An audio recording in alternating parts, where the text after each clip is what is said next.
Yeah. Trying something in between actually completely redoing the UI and stuff. Yeah, I don't know. I need to rework the chat box, honestly. So I'm just gonna remove that for now. And I need to figure out, like, how to make the text bigger, how to make, the, just, like, everything about it fit better. There's no time. We'll figure it out. Thank you. I did this a while ago for something else that I was working on, but I didn't really like it.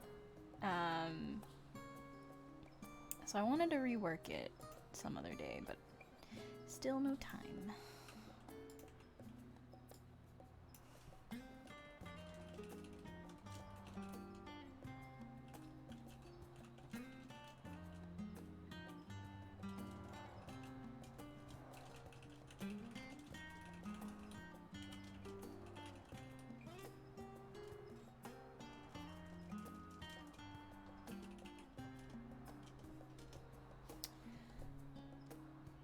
It is my favorite. I go and sit in Ultraland all the time.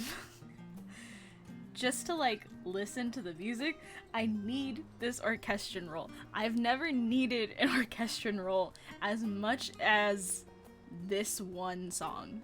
I mean, like, I wanted it for, like, the near raids and stuff, right? But it's not out yet, and I want it.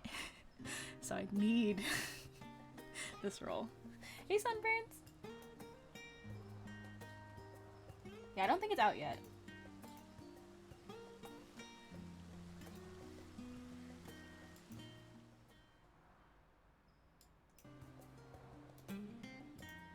Fortunately, there's no solid loop, so I'm just gonna have to keep replaying it myself. Hold on, let me make sure everything is set up for the mission.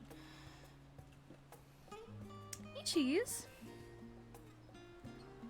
Hey, Hermit! Hey, Potato! Or Potatum. The Endwalker one? Is it? I looked up Soken's, but is it the last one? It seems like he uploaded with Shadowbringers.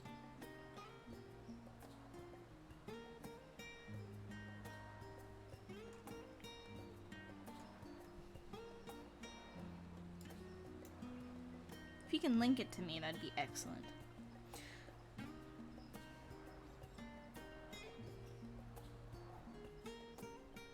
Hello, hello! Welcome to the stream. Title this and save it so that we're good.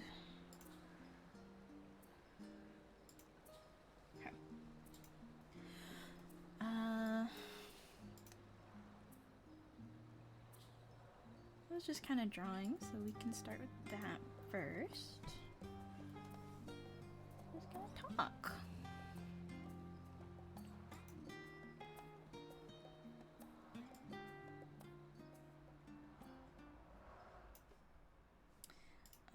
Let's transition the music.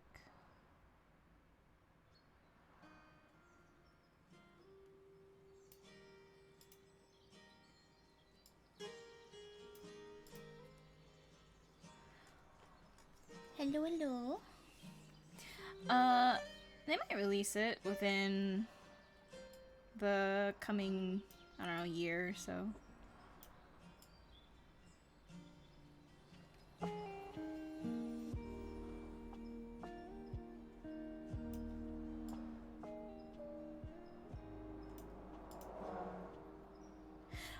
Is the music okay? I turn myself up. I'm not actually talking directly into my mic right now. So I just want to make sure that music is still playing, that you can still hear me. Okay, cool. Yeah, okay, let's just start drawing for a little bit. I'm probably not gonna really advertise this stream very much, because, like, I don't know. I think I just want to have, like, quiet stream tonight.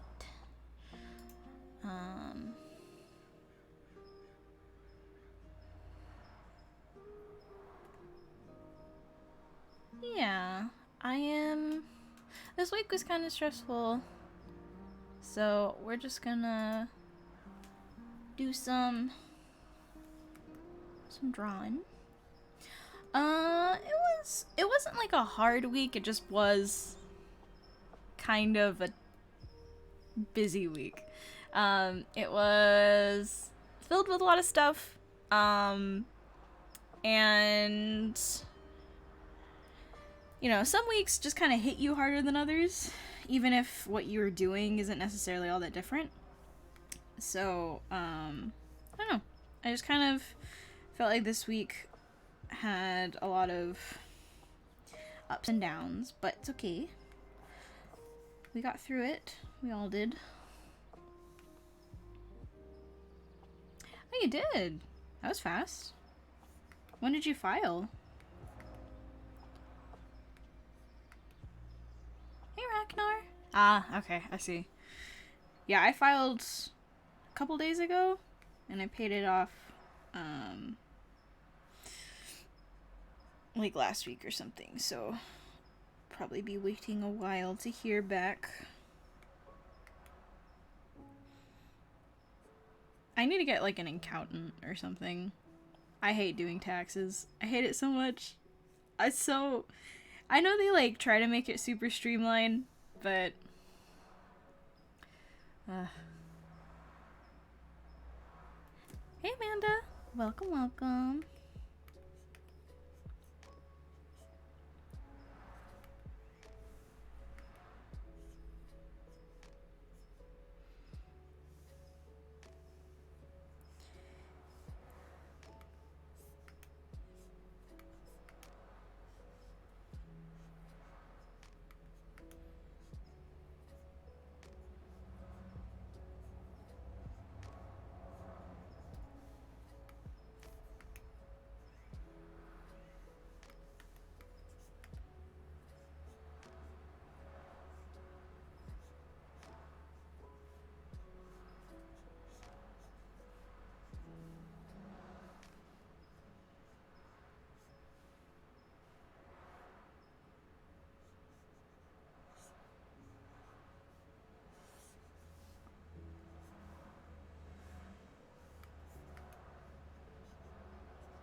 Stephen Uneven, thank you for the Twitch Prime sub for 19 months. And also, thank you, Tojo, for 28 months of tier 1 sub. Thank you, thank you. I can't believe it's been that long since we've had affiliate. That's actually pretty crazy.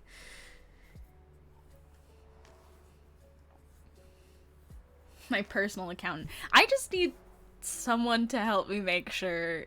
I remember seeing this, like, tweet a while ago. It's like, the vast majority of people aren't evading taxes, but there's just a perpetual fear that through your own stupidity you are unintentionally committing tax fraud just by not being able to do your taxes correctly, and I am in constant fear of that.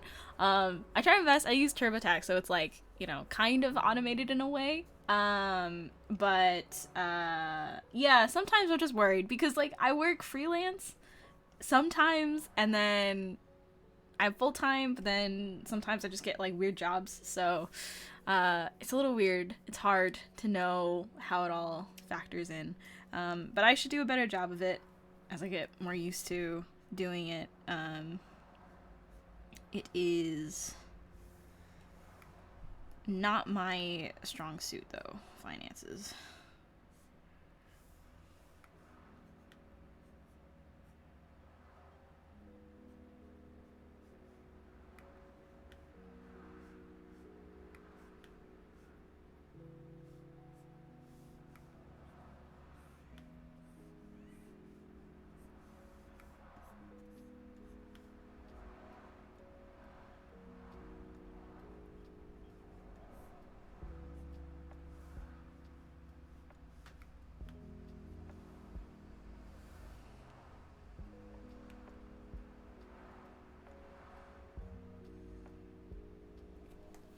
Yeah, the freelance TurboTax thing is quite pricey.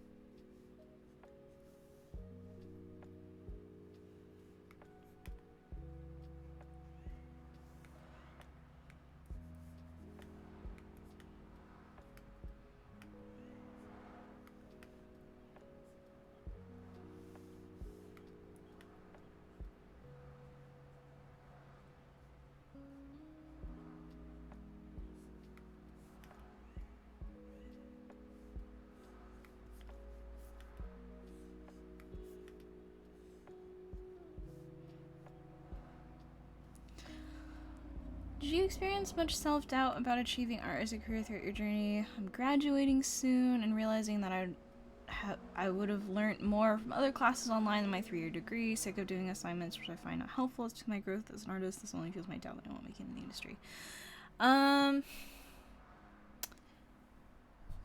So I guess my doubt was kind of reframed differently. I definitely doubted whether or not I'd be successful, but whether or not I'd actually go into art was never the question.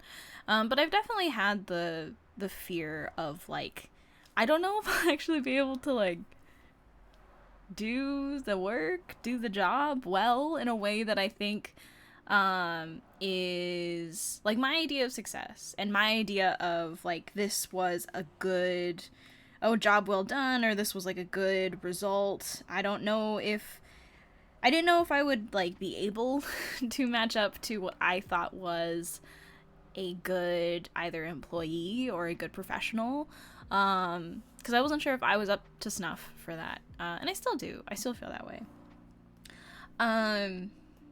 But you know, I think it's good to evaluate for yourself and think about it objectively, like, because, you know, there's been such a tide within art about arts education and how much can you sort of how much can you privatize and how much can you sort of I forget what the word was, but, like, how can you make art a curriculum without forcing all of the individual needs of students out of a curriculum? Like, how can you possibly make this curriculum work for everyone when art is almost an incredibly personal experience, right? That's why in the past, arts education was almost primarily done through mentorships and working directly with a teacher who knew you and your problems and your habits super intrinsically, right? So as schools became more and more about copying the classic academic structure, it became a question of, does art fit that structure? Can it fit that structure? And you have to think for yourself, like, does it work for you? And I think you're recognizing that for you, it felt as if it didn't. It felt like maybe it didn't hit the points that you were looking for. And that's I think a pretty common place to be post-graduation, is you're starting to think about yourself not in the context of a student, but in the context of, like, I now have to put all this stuff to the test. And I think that self-doubt is quite common, and also, like, I don't think it's weird or it's concerning that you're feeling that way. Because when you kind of start to contextualize your future into things that have to be put into action, you start having to second guess how much value has the last couple of years of your life brought to what is now the future, what is now your current forward momentum, and being able to think about that objectively is helpful, because if you don't feel ready, I think that is a stepping stone to figuring out what are you looking for, or what do you think you need in order to feel like you have the tools you need, right? What do you feel like you're missing out on currently so that you have the tools that you need to confidently move forward in this space? Because being able to assess that for yourself is a pretty important skill that they don't really teach you in school, right? Your teachers will tell you what you're missing, but you know, you kind of rely on going to class and getting critique and learning what other people see is lacking in your work. But being able to do that now for yourself is going to be the most important skill you take with you for the rest of your career. So I wouldn't think about it from the sense of like you won't make it, but this is the challenge, right? This is the new challenge. The new challenge is you now have to figure out, like, if you think about yourself like a complex puzzle piece, right? A puzzle piece that can shift shapes. You can gear your skill, kind of like skill set into fitting into whatever other jigsaw puzzle these like other companies represent, right? If you want to work for a company, if you want to work freelance, if you want to be self-employed and have your own stuff going on, if you want to be a content creator, like those are different equations, different situations that require different skill sets. And you have to now figure out for yourself, if I'm missing certain things in my skill set that I need in order to achieve a place in the industry that I want, now's the time to figure out what you're missing. Whether or not school gave that to you is a different thing. Whether or not it was worth the money is a different thing.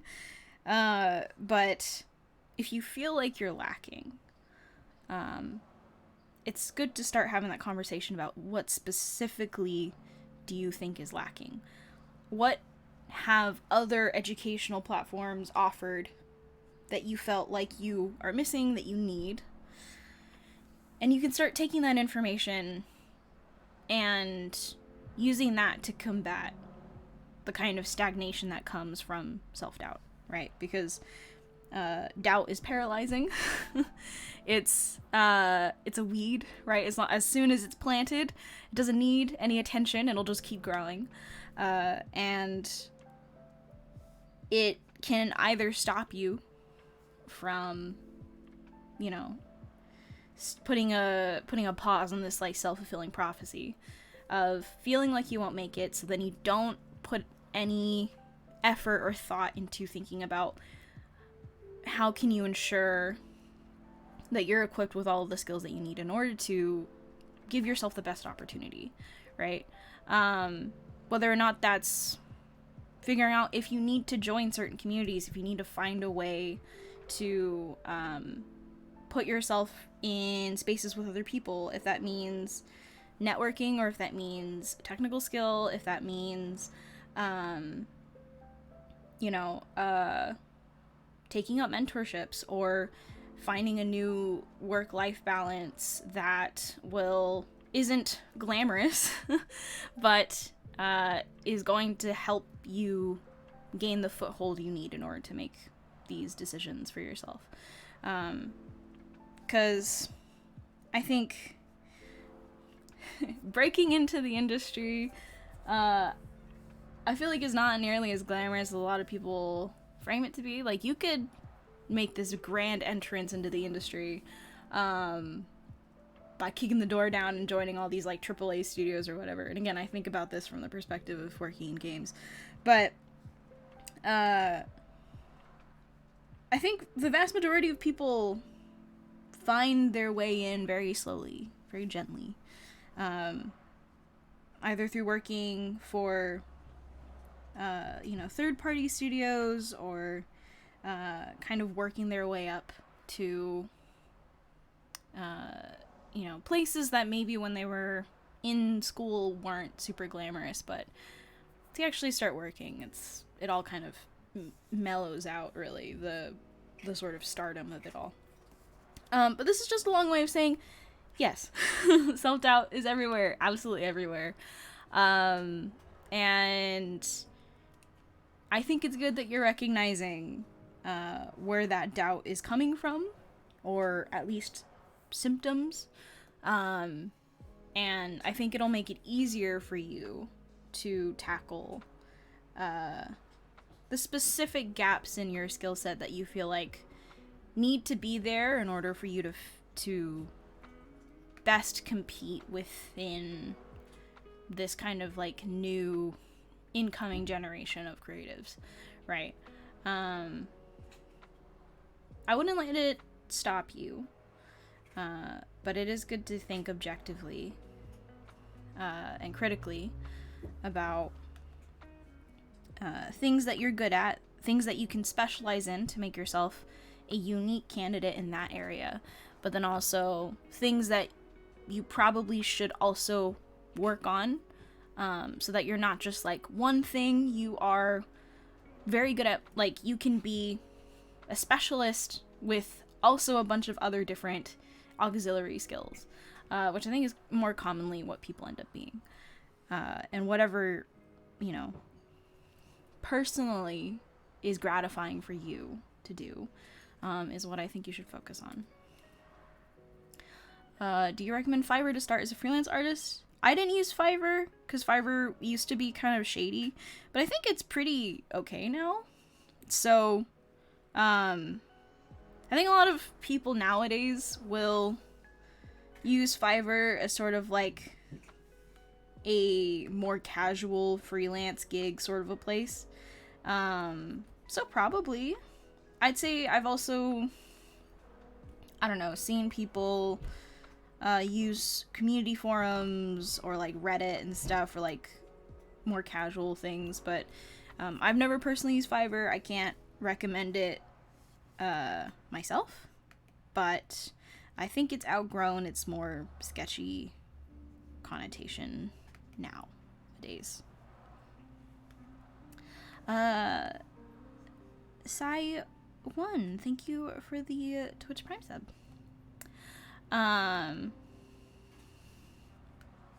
Can you give us tips for creatures or beast designs, please? I'm not much of a creature designer, if I'm honest. So I don't know if I would be able to give you very much advice. From what I have learned from people who are much more intelligent than I, and a lot more oriented towards creature design. And this is true for all design. The desire to make things look strange and alien, no matter how far you want to make something unique, you still have to base it all on reality. And often it doesn't really require a total revolution, like, reinventing the wheel sort of scenario for you to make a really cool and interesting and unique concept. It just requires a tasteful kind of prioritizing of a concept, a gimmick, a hook for your design, that really brings everything around this central idea, whether or not it's a function, whether or not it's an appeal, a look, or an aesthetic.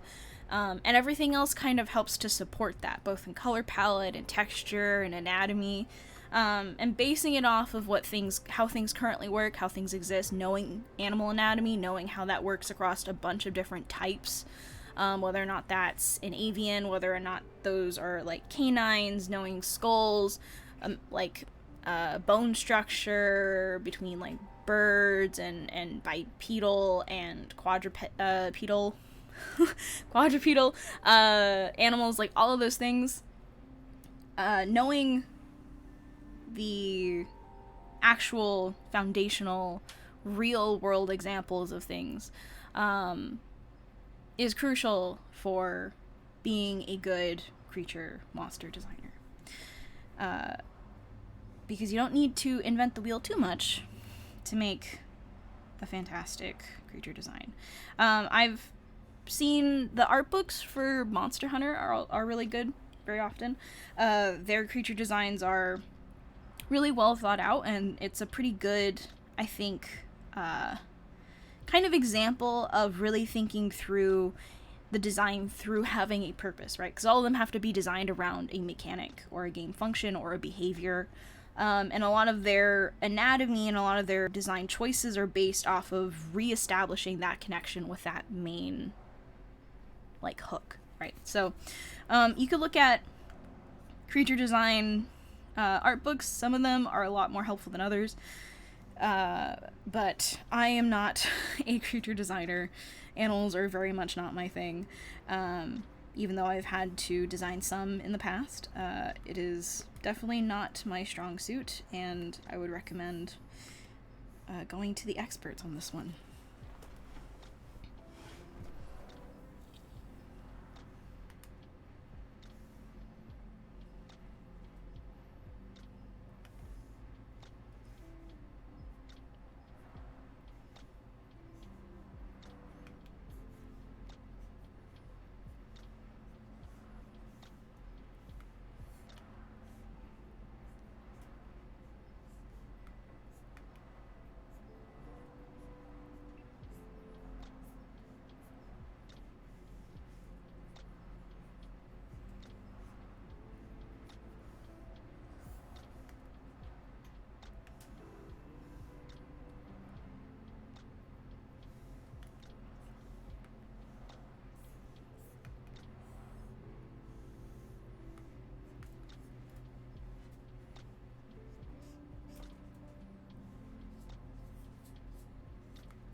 Oh, nice.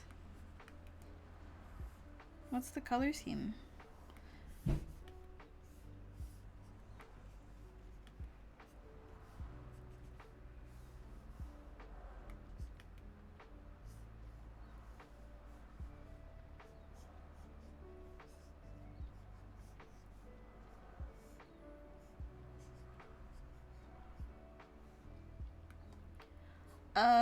I pretty much almost exclusively use like textured G pen type pens, or like the 6B pencil that everyone uses. I don't like super smooth pens. I don't like super thin pens. I don't like ones that have too much of like a width, thickness to thinness, like pen pressure look. So usually textured pens. I have seen his stuff. I love Satoshi Kon.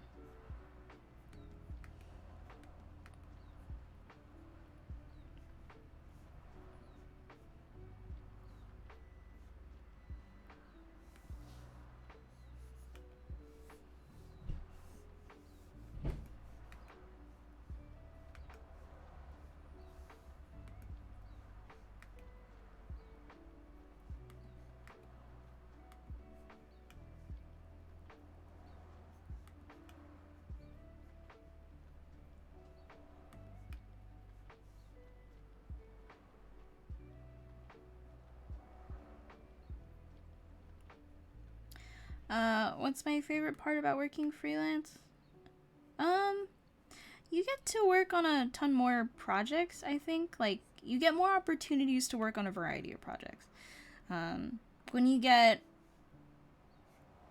kind of when you get put on a team and when you work with the same group of people, you kind of get an idea for sort of what the company tastes are, how higher level executives and developers within a company or within a studio or a team tend to lean towards when it comes to either mechanics or style or whatnot. And so that will often dictate whether or not you can do like certain types of projects.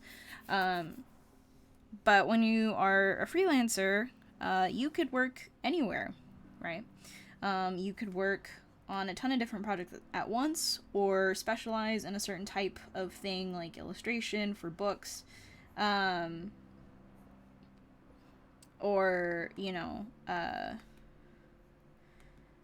doing like editorial stuff, or doing like comics or something like that. But you could do a whole bunch of different genres. Like, freelance is great for that. If you feel like you don't really want to be stuck working on one thing, or you want to have kind of a choice over what you work on, I think working freelance and contract is a great way to go about that.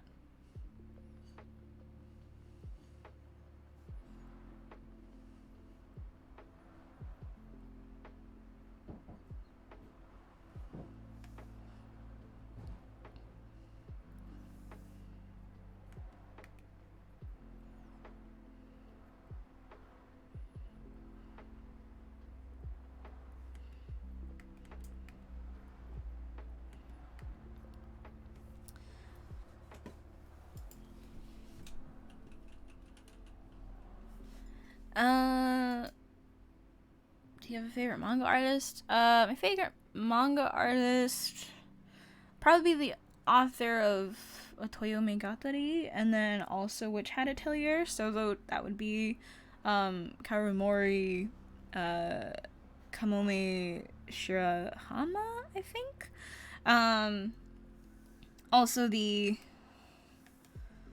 like author of Fullmetal Alchemist.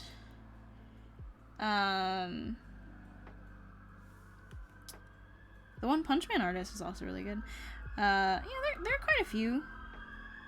The Popo. I read a lot of manga when I was a kid, so there are definitely quite a few that I'm not thinking of right now.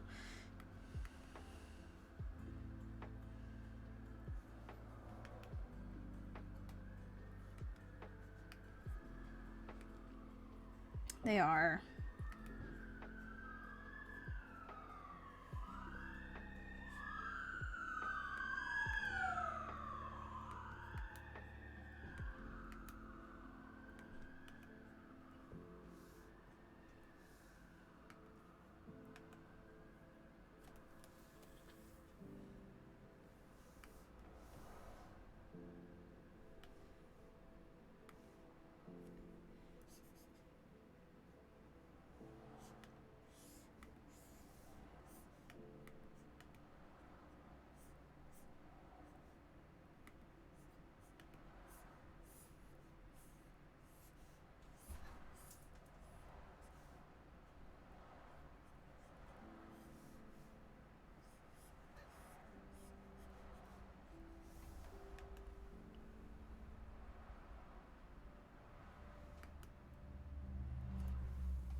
How to study other character artists?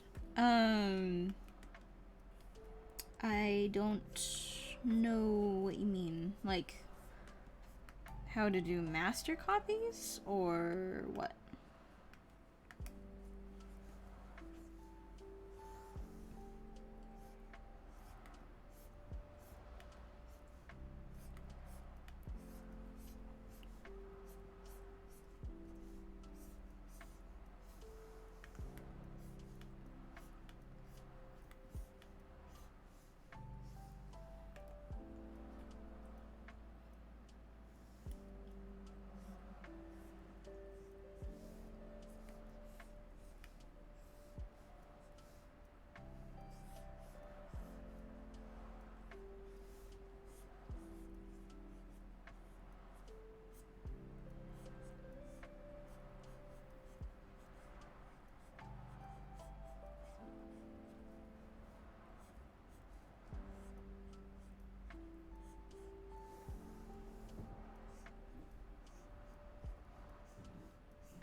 Thank you, Fox.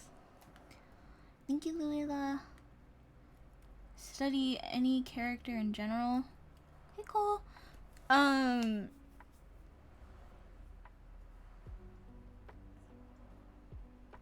feel like I still don't understand exactly. Like character design, you mean? Like how do you study character design of pre-existing characters? Yeah, it's been pretty chill. I've just been drawing random things.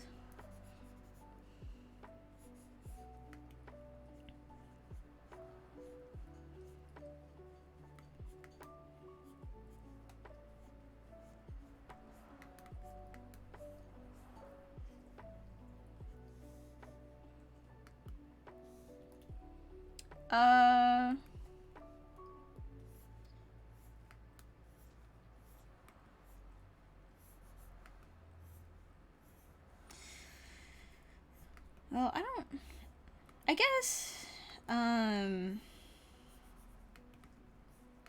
it depends on why you like the character, right? I think that's an important first step to recognize. If you like a character design, why do you like it? And it's important to distinguish whether or not you like that character because they have a cool story or because you like the fact that, you know, they're your type, right, as a human. It's important to recognize when it's the design that's interesting to you. And that can be hard to figure out,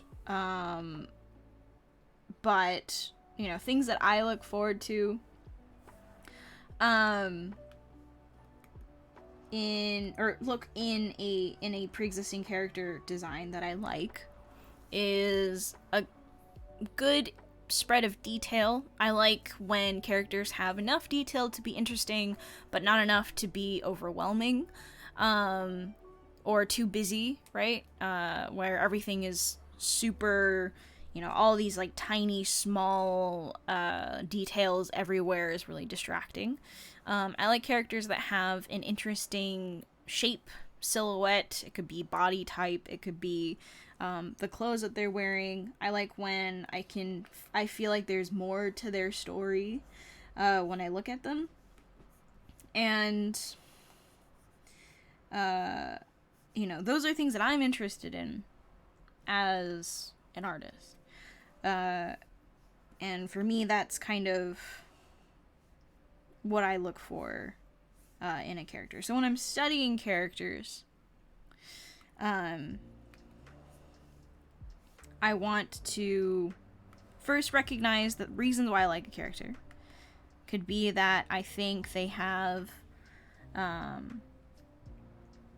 really good balance, or they have a good core hook or core concept. So like certain characters are totally about one thing, right? Like, oh, what is that character from Guilty Gear that has the big anchor girl? May. Okay, so like this character, okay, I need her to not be moving in the picture that I pick for her. This character, fundamentally, as a design,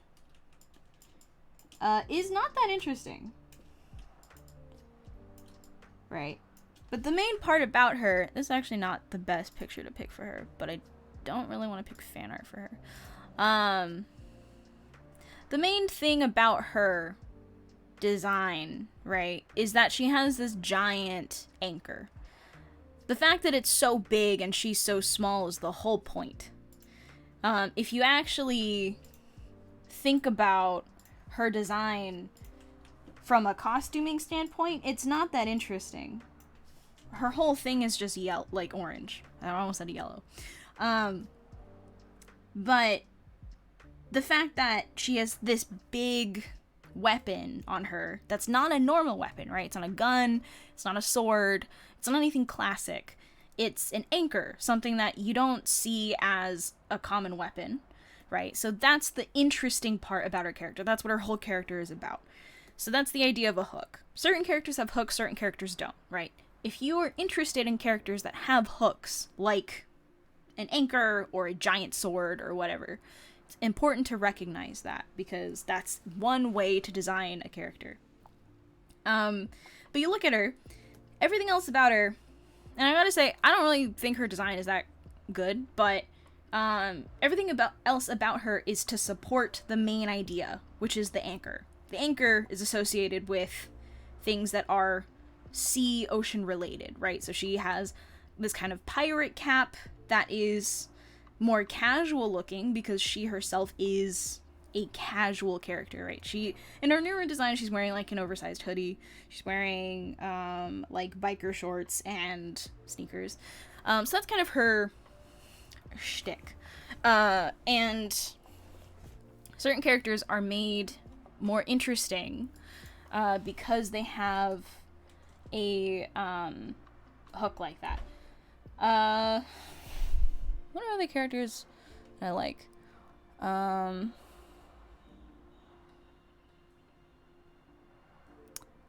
Let's say, actually, I don't even know. So, okay, another character. Testament is a great design. Another character, which I will use precisely because I think a reason why some people like characters is just because the character is their type. I'm going to use 2B from Nier Automata. So in the most general sense, right? 2B is just a woman. Like, she is just a woman with a sword. That's all she is, right? And for some people, it's kind of the sex appeal, right, that is interesting about her. People like her because she looks kind of like a maid, kind of gothic.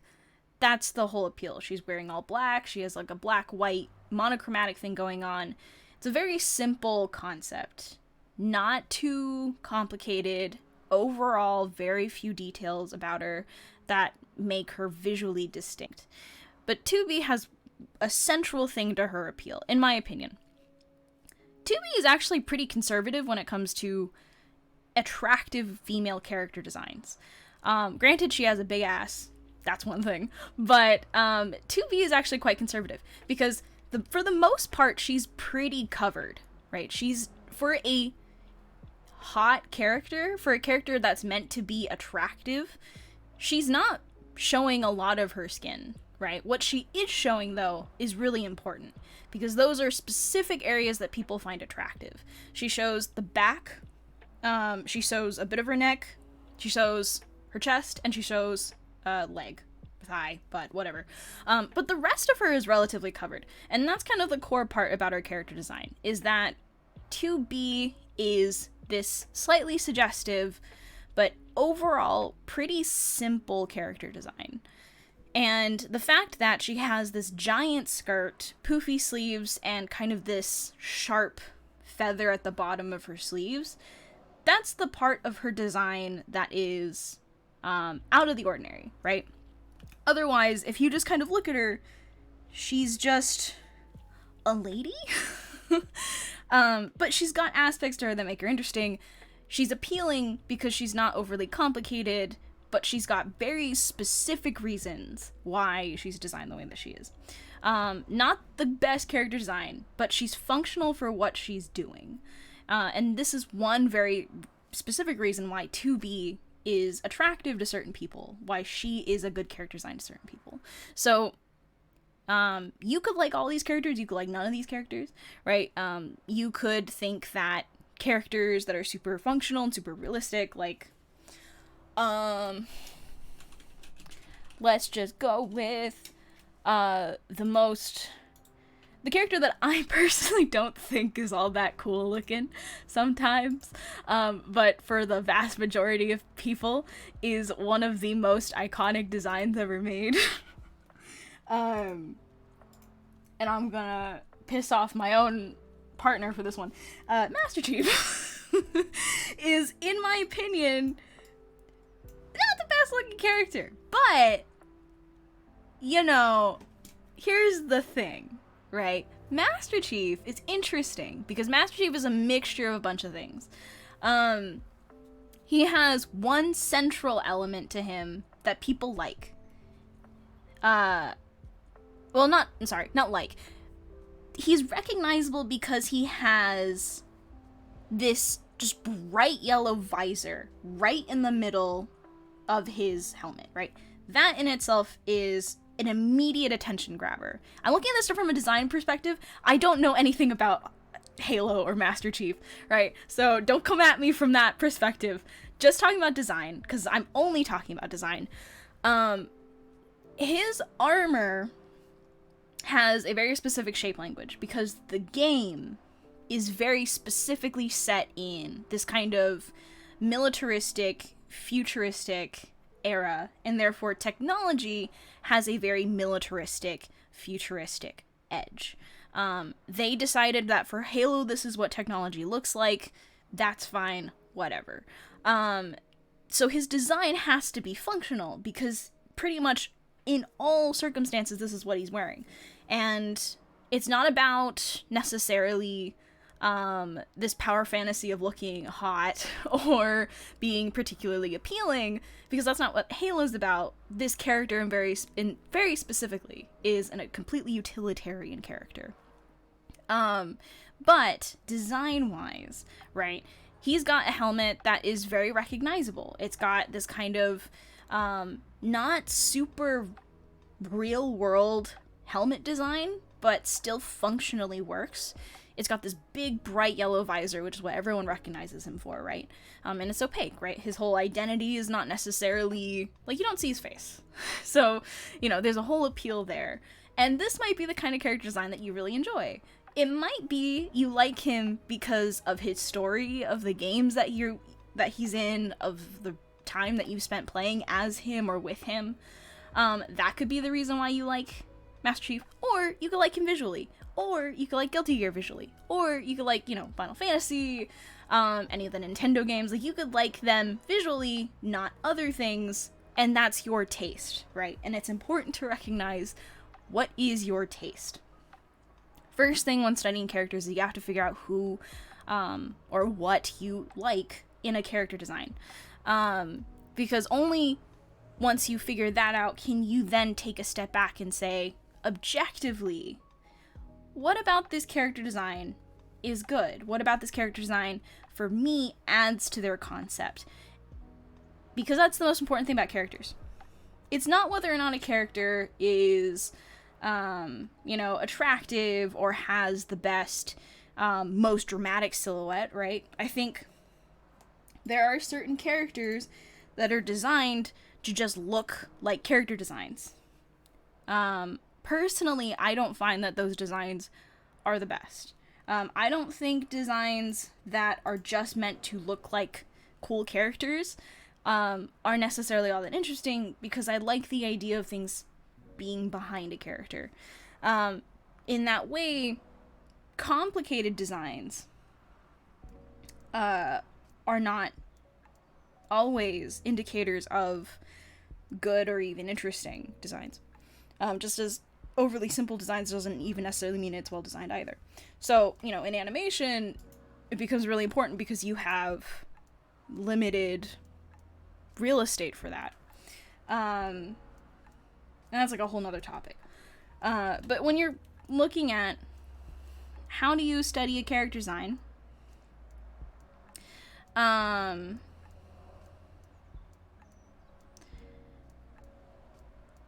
first off, it's important to know what are your tastes.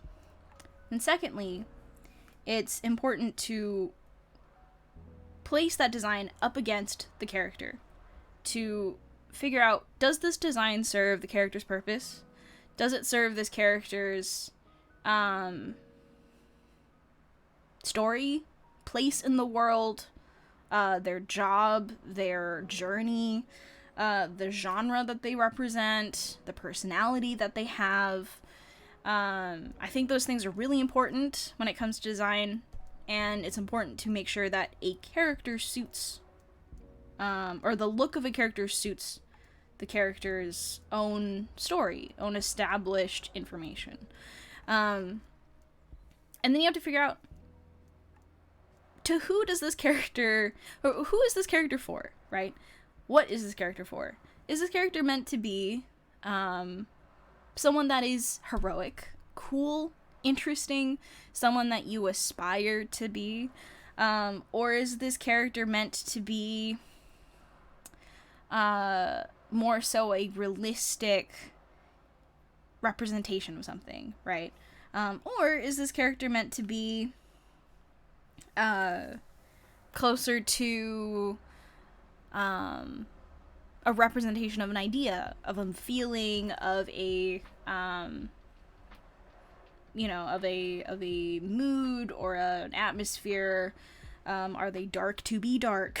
Or are they meant to be attractive to people? That changes how a character is designed. So all of those things coming together for you to figure out, when you look at a character that you like, or a character that you see out there, and you want to study them for their design. First, separate all of the things like story, get rid of your attachment to them, because if you look at just the design of a character, new things come up, right, visually. But ultimately, it also kind of has to tie back into the story just a little bit. But you'll realize that a lot of the most popular characters out there are not the best designs. But they don't have to be. It just so happens that we conflate our feelings with a character, the story that they're in, the IP that they're in, and it sometimes translates into good character design. But design can be very much individual, and I think it's important to recognize when that's the reason you're looking at a character, right? Looking at it from an arts perspective requires you to judge it by different standards, different core pillars, and if you're gonna look at it from that perspective, you have to know objectively whether or not what you're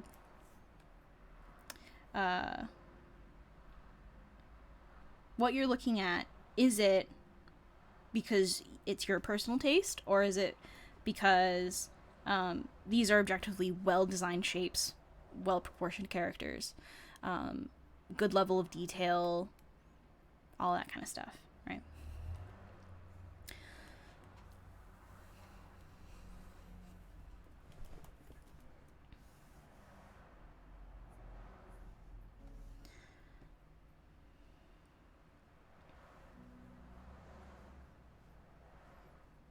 What's a character you think has one of the best designs?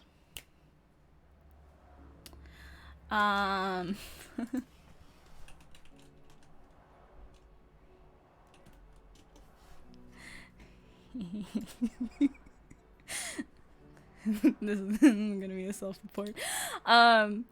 I really love Unit 01 from Evangelion. Okay, Joker Joker's a taste thing, okay? I have a crush on him. That's whatever. I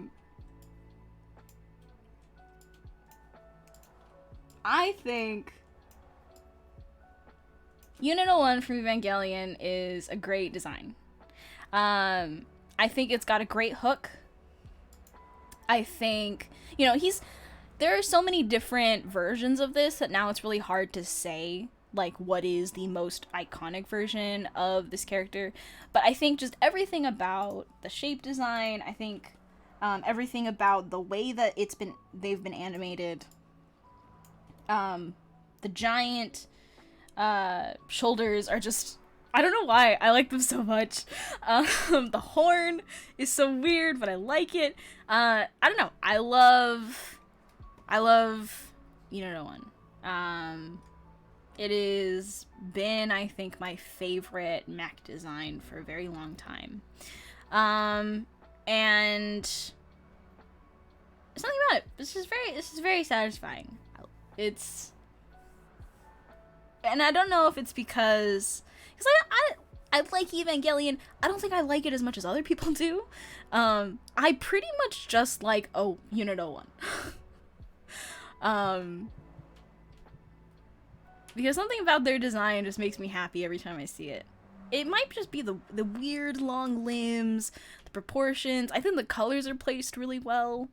The head is fantastic and gruesome. It's good. So yeah, I really like one. Evangelion. Because I don't know. It unlocked something in my brain when I was a kid, and now I can't take that out of my brain anymore. It's too good. Mech designs in Gurren Lagann is good. They were really good. Because Yoshinari did them, and I am a Yoshinari stan. I'm a big fan. I'll die for him. They're good. Not my favorite mech designs, but way better than a lot of the mechs that currently exist out there, because I struggle to like a lot of the Gundam designs. I don't like any of the Transformers designs, except for Bumblebee. Is that his name? B, the yellow one. I don't like a lot of mechs that are currently out there, but I thought the Gurren Lagann ones were fun. Bumblebee's cute. Bumblebee is also the only one with like a super big personality that is like that outstrips their own design. So it's kind of like, do I like Bumblebee because I like the design, or do I like Bumblebee because Bumblebee is cute? You know, I don't know.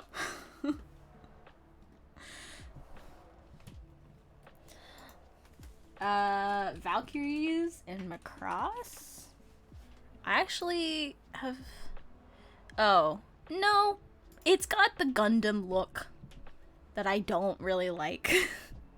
Unfortunately. Yeah. Not my thing. I'll give Darling in the Franxx the props for having interesting mech designs. I don't like Darling in the Franxx, though.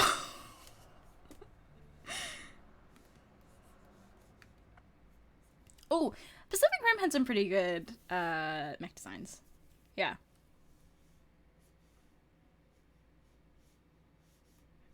But I also just like Pacific Rim as a movie.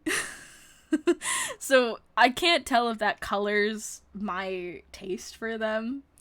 Darling in the Franxx,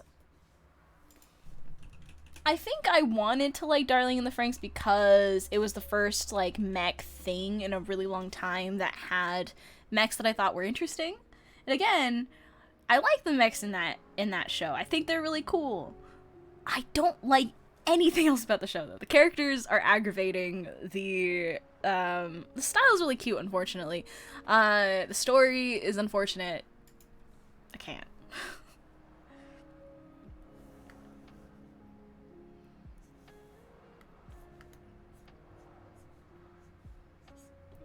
Which made me really sad because I really wanted to like it, but... Hey, White Lion!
Hunter 2011 ends at Chimera Ant art, and it makes me sad.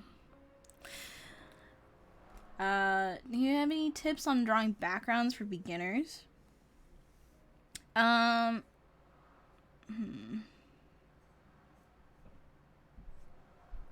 feel like I really shouldn't be giving advice on drawing environments or backgrounds because I'm not very well versed in that kind of stuff. But I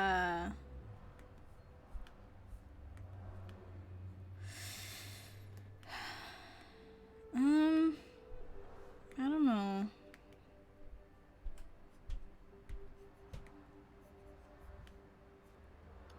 It's hard to say, cause when people say tips, like, they're not.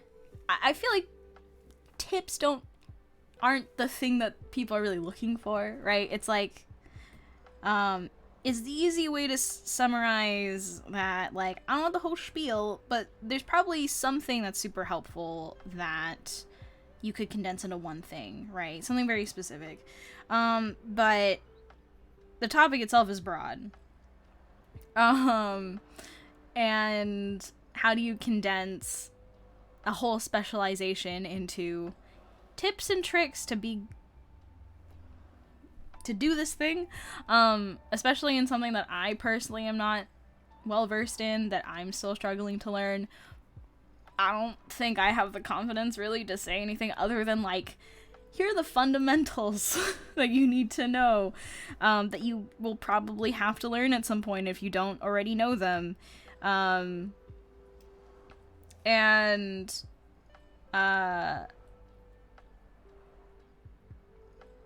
So much wrapped up in that it's kind of overwhelming.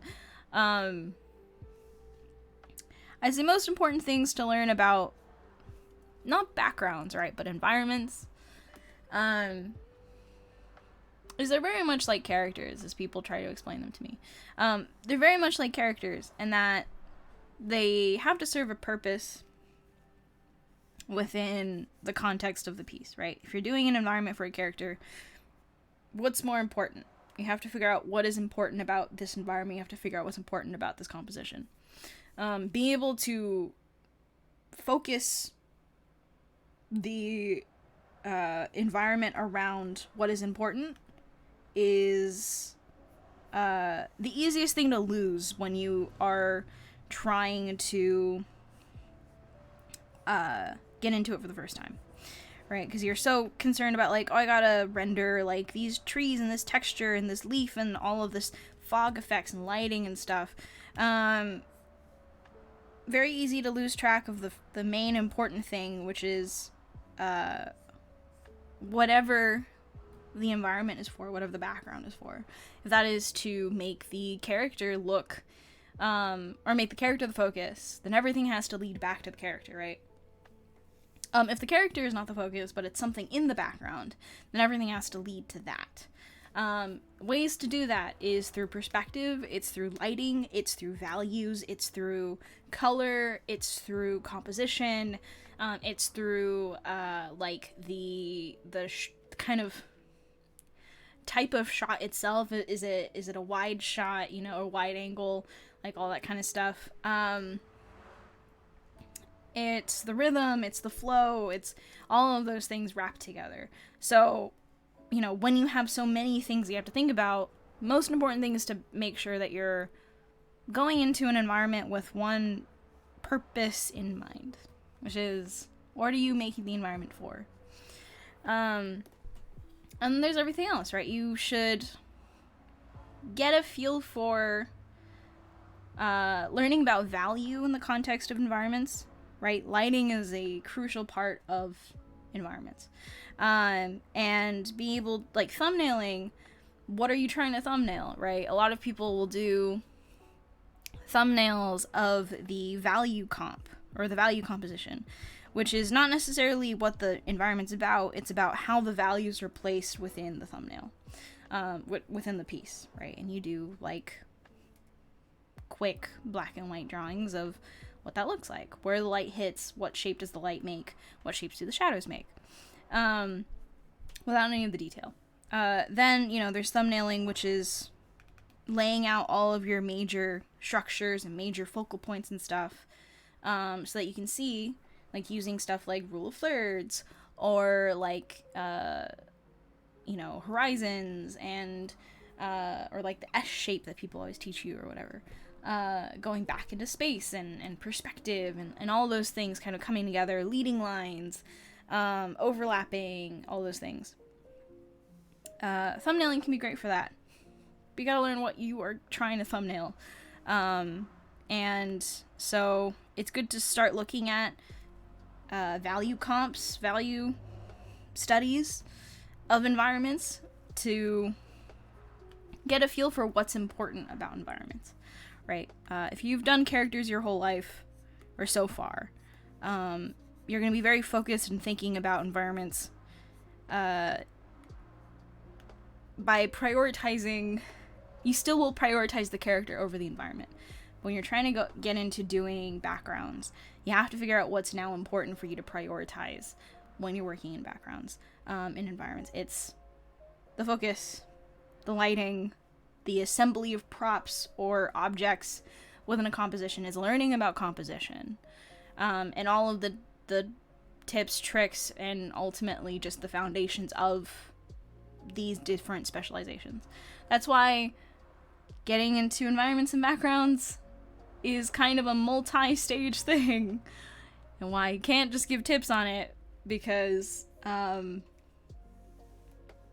tips are one-off pieces of advice, but I don't think that's what you're looking for.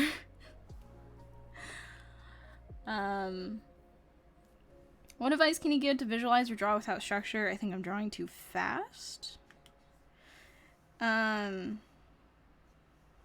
Well, drawing too fast is one thing, right? If you're drawing too fast, actively try to slow yourself down. It's kind of the only thing you can do, right? And that can either be forcing yourself to think through the next thing that you're drawing, or it can be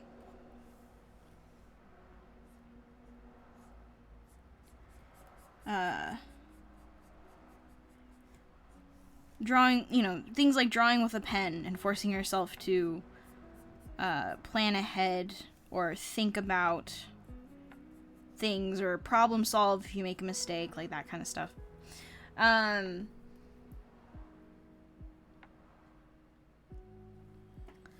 So when I visualize things, I try to think about it from multiple perspectives of, first I try to visualize potential ways that the drawing can proceed. Like, from here, what are the potential ways that I can draw this face, right? What are the different expressions? What are the different perspectives? And so that's one way to think about it, right? I envision the face before I draw it. Next way is I use the moments that I'm drawing lines to redefine what potential possibilities there are, potential solutions to this problem. Thinking on the fly as opposed to thinking ahead, right? That's another way to visualize something, because instead of necessarily planning ahead, I'm just problem solving with the things that are currently here. I have bits and elements of the equation. I have to fill in for what's left, to make that equation work, right? And it's a different way to work, but it means that I'm constantly having to look at the whole piece itself and figure out what can I move around, what is it that I'm working with, and make my decisions from there.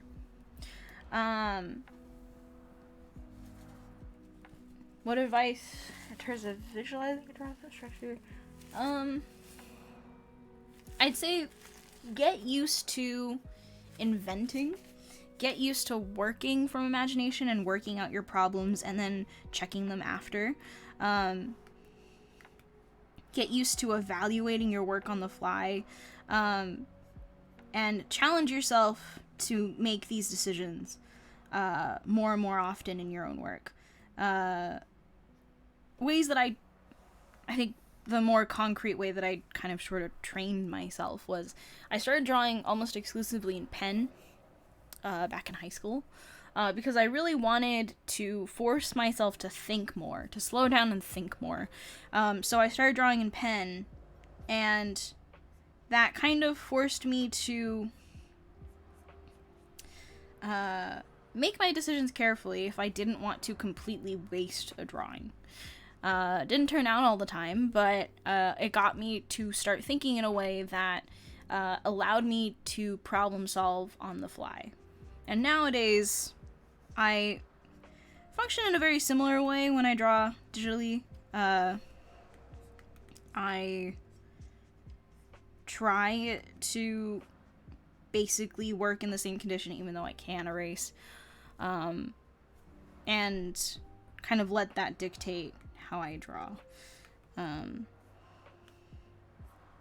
It's after years of doing that I can sort of do it now without literally using a pen.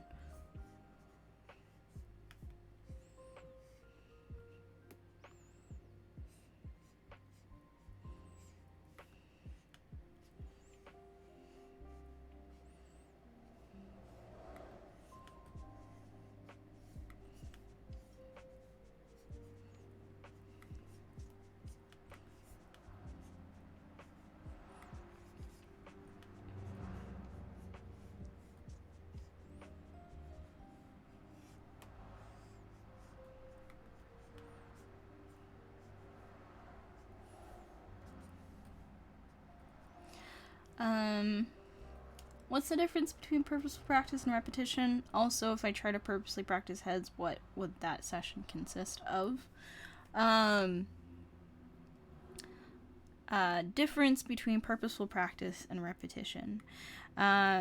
Purposeful practice is the in my mind. The act of giving every action that you make a reason, so that they all work towards an ultimate goal. Repetition is simply just the kind of cycle of doing something with the goal of doing it, right? You can make repetition purposeful practice, but repetition isn't automatically purposeful. And I think that's kind of the thing, is like, I'm not necessarily against the idea of repetition, of trying something again and again and doing something again and again. It's whether or not each repetition means something more than just doing it for the sake of doing it, right? And that's the key. I think ultimately people want to believe that with each repetition they're enforcing something, but that isn't necessarily what they're doing. Quantity does not necessarily mean change. Just by doing something every day for a long period of time, or just by doing one exercise a ton of different ways, doesn't necessarily mean you've learned anything from that experience. A portrait a day for several months does not necessarily mean that with every portrait you learned something, or reinforced a new lesson, or changed an old habit.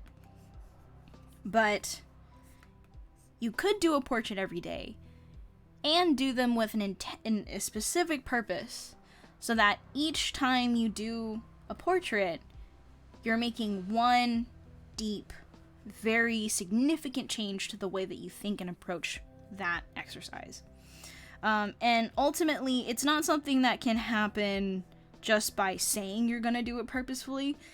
It's you have to be cognizant of that determination. You have to be cognizant of the choice that, like, you're going to be present, you're going to be there, and like in your mind,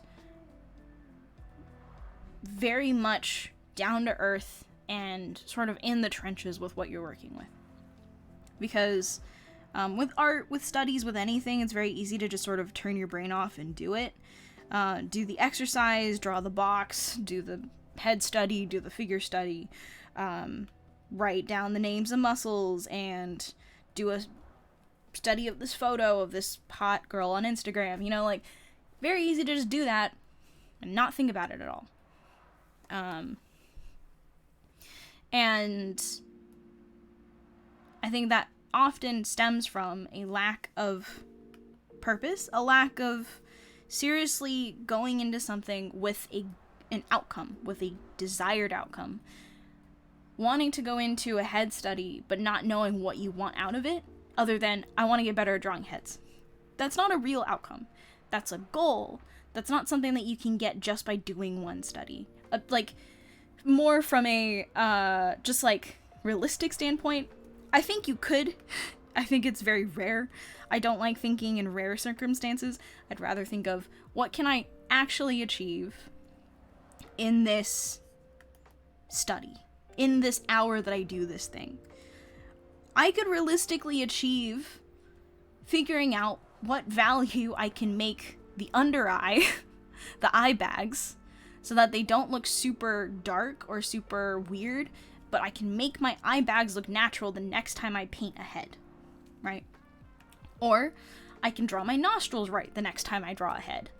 Or I can place the nose lower on the face, because I know now that when I do photo studies, that's what tends to happen. I find that I draw my noses too high. So the next time I practice a head, next time I draw a head after doing the study, I know now that I want to push them down lower than I automatically do. So now I'm reinforcing a new muscle memory, a new habit, and that's what I'm trying to change. That's the outcome I'm trying to get from this study. It's small, it's targeted, it's purposeful. You go into something with a reason to come out of it. You go into something specifically wanting to make a difference in what you already typically do, what you think is normal or what you think is standard, what your body tends to do or what your hands tends to do. You go in with a very specific goal of changing that. And then every time you draw after that, you reinforce that and everything else you've been learning, right? That's how you make incremental change. That's where purposeful practice comes in. That's what repetition doesn't do, because repetition doesn't account for desired outcomes and consistent, permanent change. And that's why I recommend to people to spend a little bit more time thinking about what it is that they want to get out of something.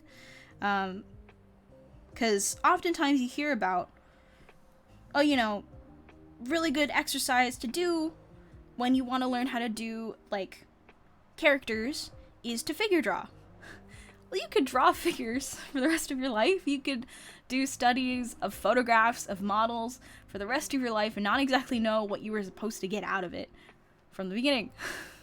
And so, for me, I can't, in good faith, tell people exercises or things to do, because I think all of those exercises could work. Master copies work just as well as they don't work, and studies and figure drawing works just as well as it doesn't work.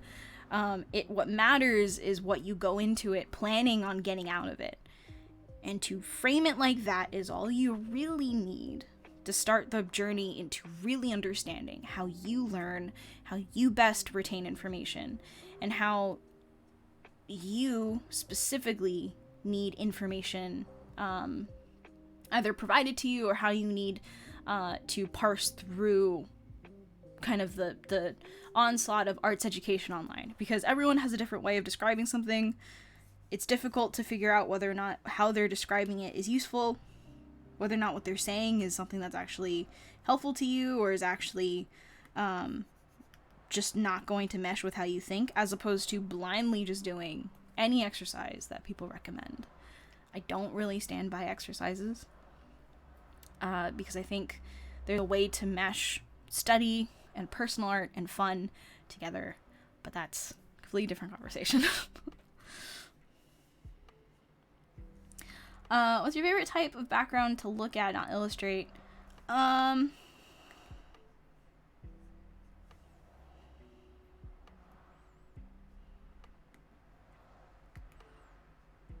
like cityscapes. I hate drawing them. I can't. can't paint them. But cityscapes are fun to look at.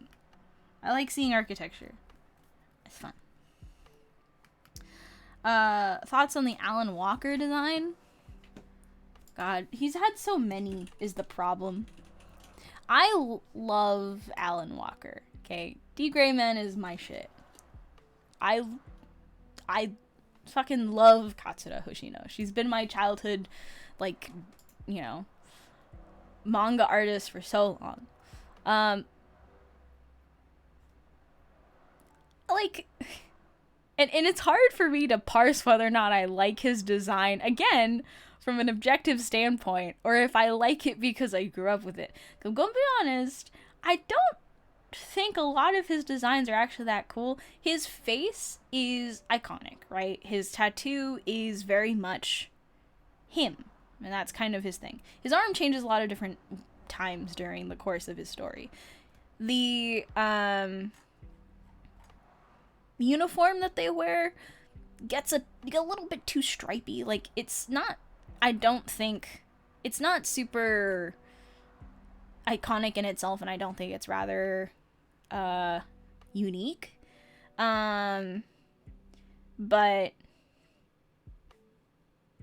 like, I just like Alan Walker so much. So every time he just appears, I'm like, yeah, hell yeah. You can do anything, and I'd be like, hell yeah. You go for it, Alan. I'll support you. I think his Crown Clown era was probably his most, like, iconic for me. But I don't know if he's changed since then, really, because I haven't really kept up with D. Grayman. I don't know if it's updated at all.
I'd say art school helped me put some stuff into perspective, and it's kind of hard to quantify the benefit that art school gave me, right? Because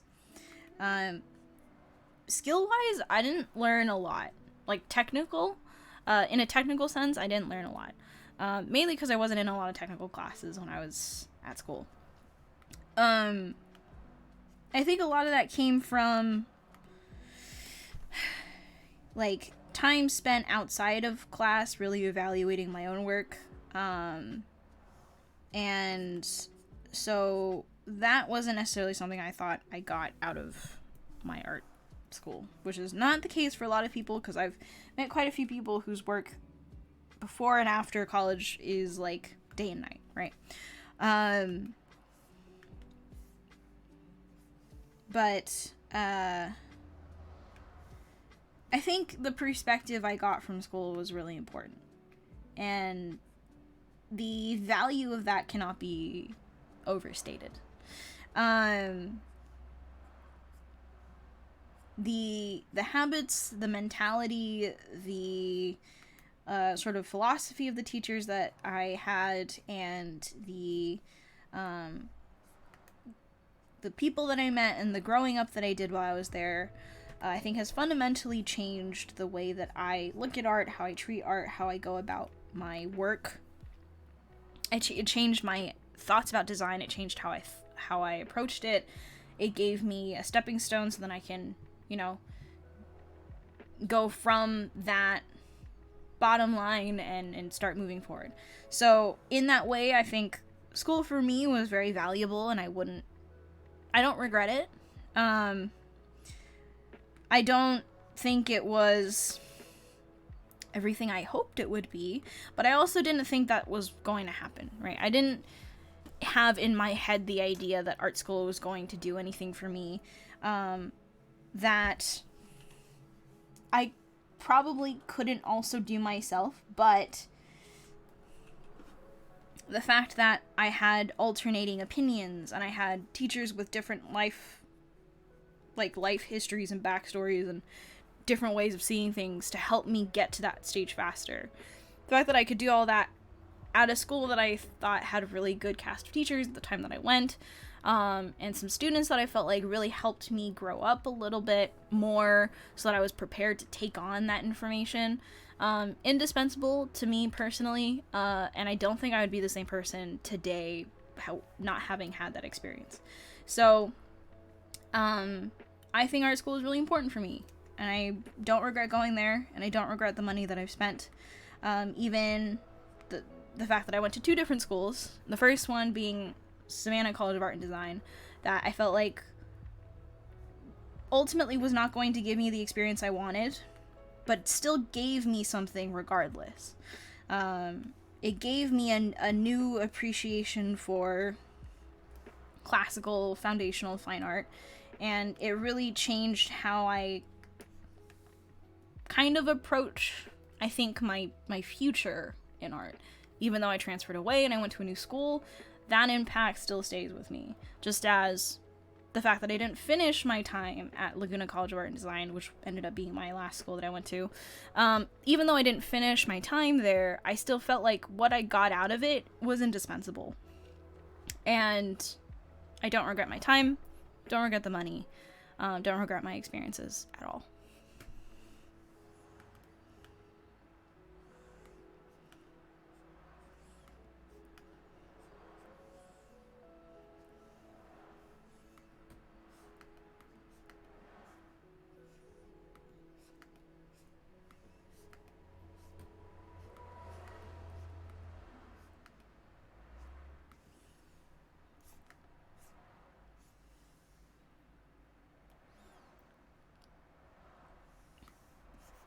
There's an undercut.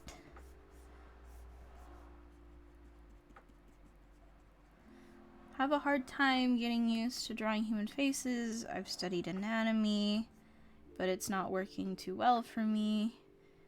I feel it has more to do with figuring out the basic shapes. I could use a simpler structure. I wonder if you have any tips for that.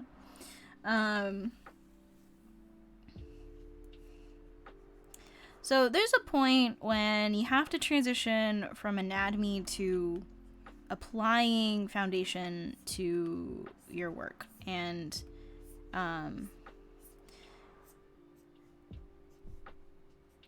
I think there is a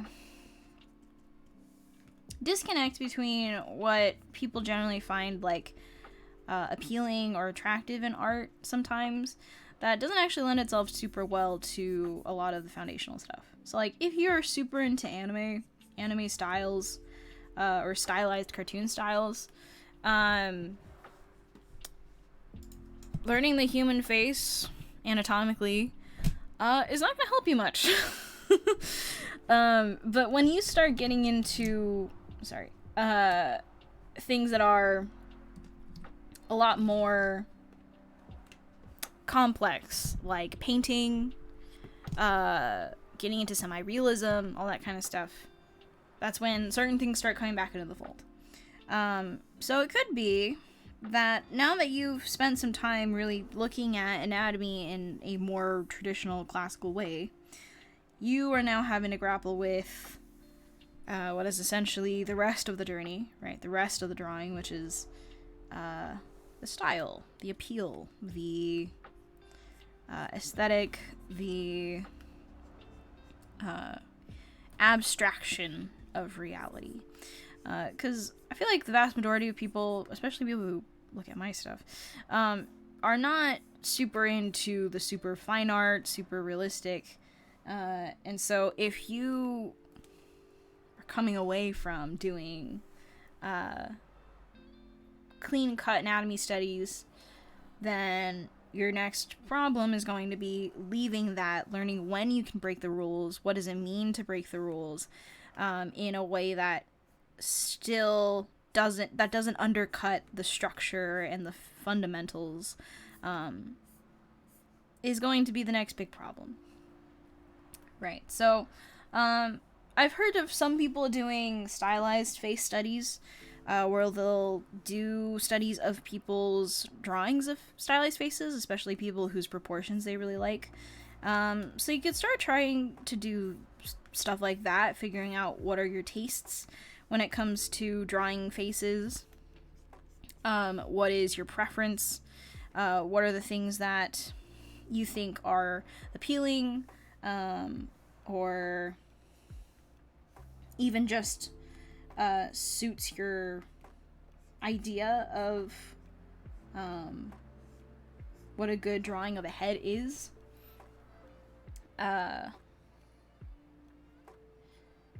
And that sort of problem comes with the idea of, like, what do you get to leave behind? What are the things that you can kind of soften, not draw, things that you can sort of smooth out instead of detailing out as you would on a more realistic face.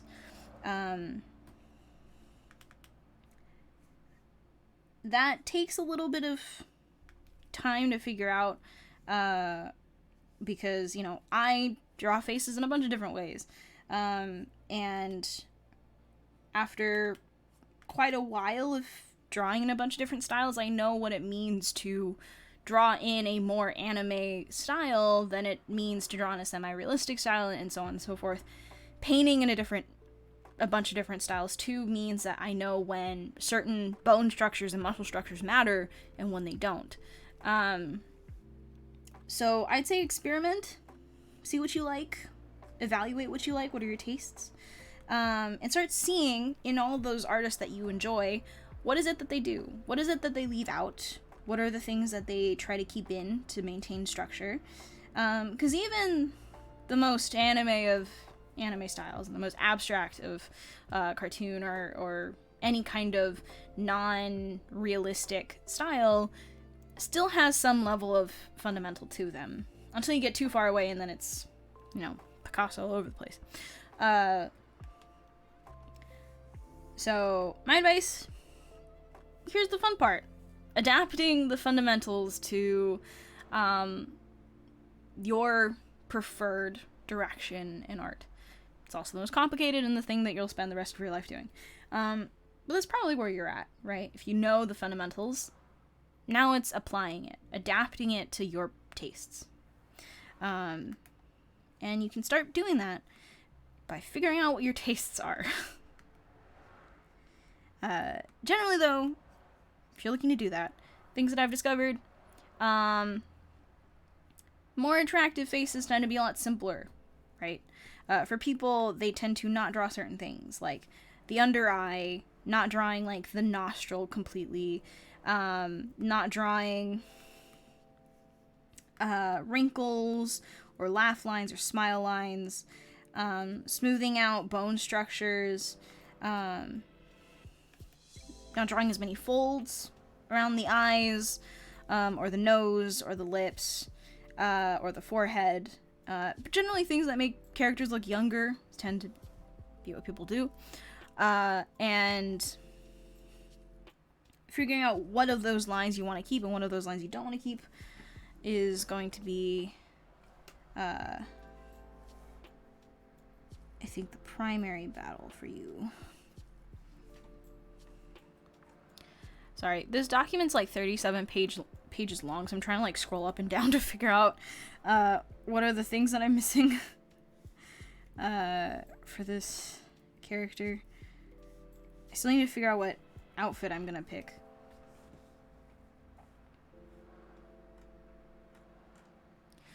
For her, I'm She's got a bunch of different ones.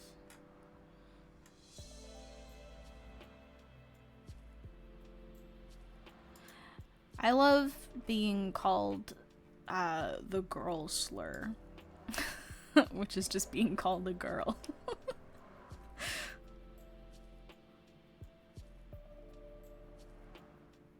Thanks, Twitch. I wonder how that slipped in.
Yes, I always advocate for letting yourself rest a little bit.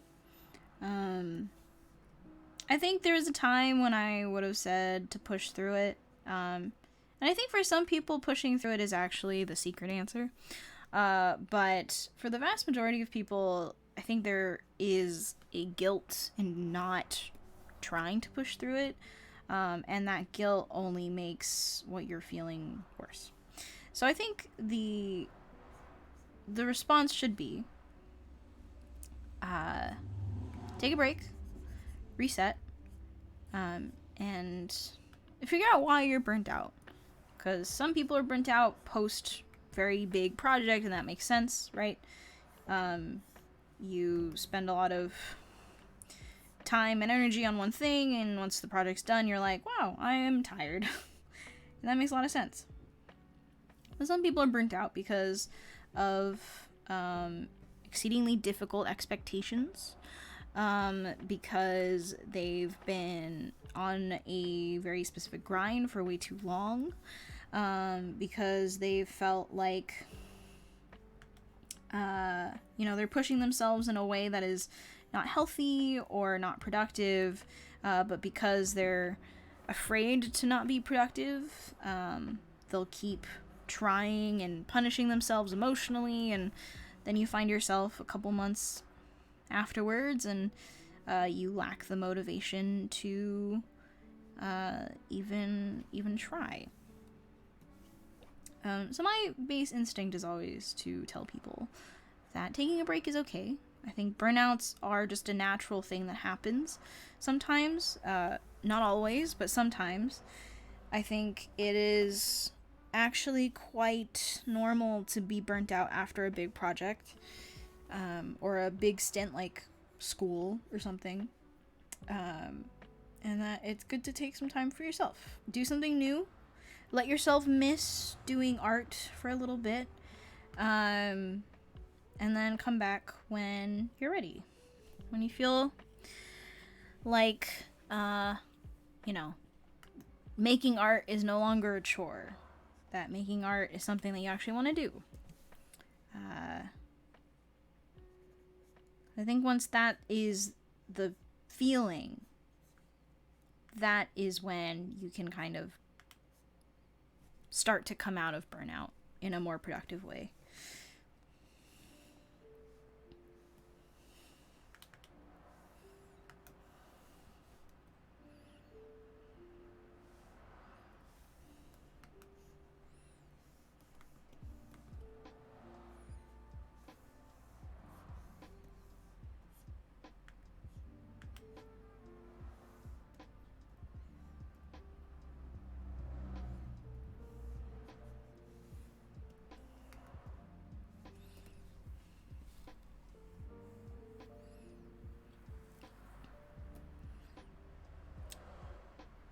Yeah. Failure is something you learn to live with.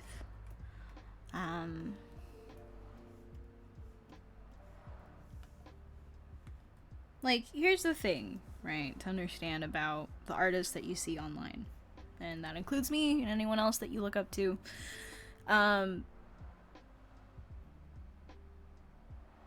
Most of us will not share our failures because why would we, right? Our online spaces are also our professional spaces. And you always want to be putting your best foot forward when you are both a business and a personal artist, whatever. So I don't post my failures. Most people don't post their failures. So what it looks like is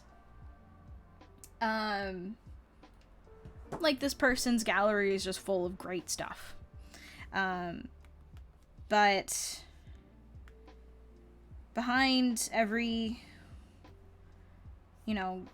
great file or every saved PNG or saved JPEG of a finished piece are tons and tons of files that are just lost. Things that I've just deleted because I'm like, I'm not going to try to fix this one or bring it from the brink. One-off sketches that I just didn't feel like needed to be saved. Things buried in layers and layers in a canvas that I just forgot about in a hard drive from 3 years ago. I don't share pretty much like it used to be that I didn't share maybe like 60% of what I drew. Nowadays, I don't share like 95% of what I draw. Half because I'm trying to kind of take a step back, but also because I am trying to be a little bit more private with my work when it isn't for business. But those failures exist, and the reason why I can do streams like this is because this is a performance. Always has been, right? And it's a more casual performance than it might be for other streamers. But for me, in my brain, I am still in the sense of I can't let the certain drawings fail. I've gotten better at knowing how to kind of soften the challenge on certain things so that I don't have as hard of a time drawing certain things. That's why I draw the same things, right? I almost always just draw characters in clothing, oftentimes women, because I like drawing characters in clothing. I've been doing it for a really long time.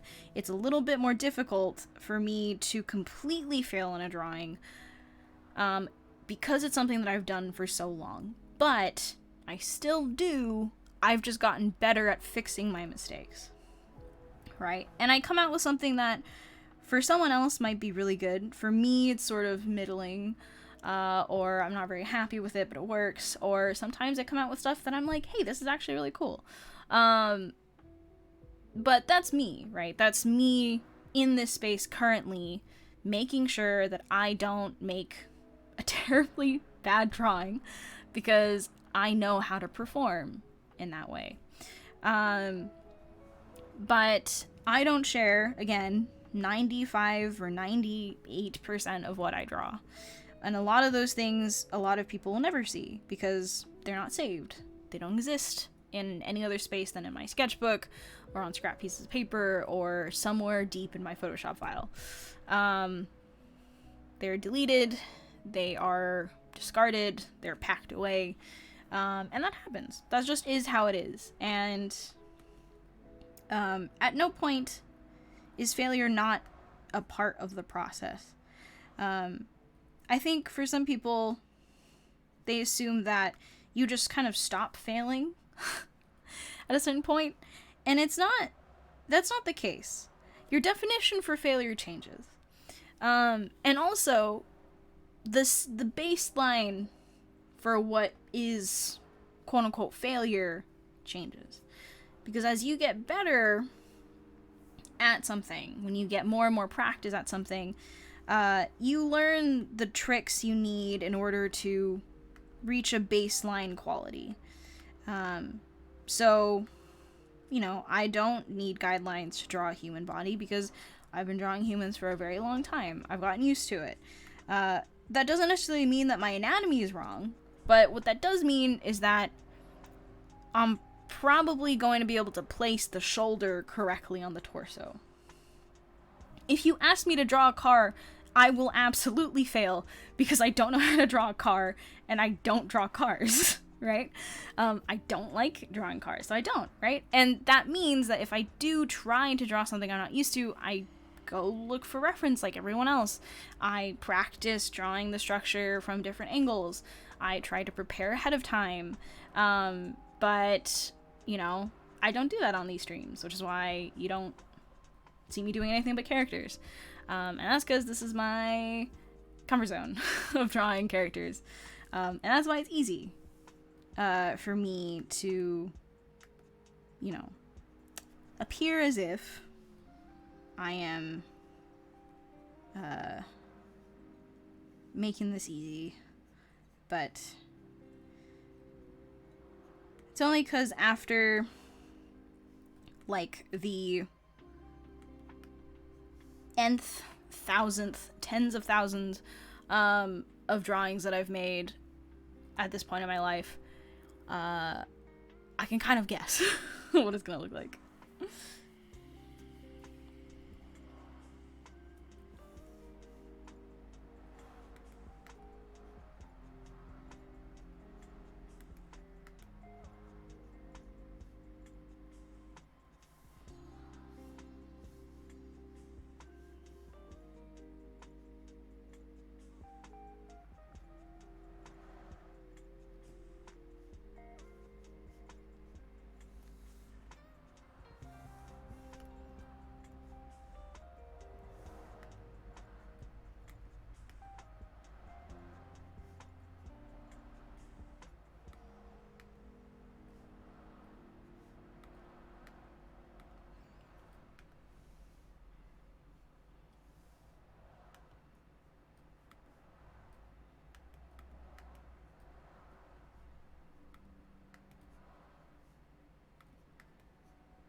I guess, like, I use this analogy a lot, but I think it really does work in this context.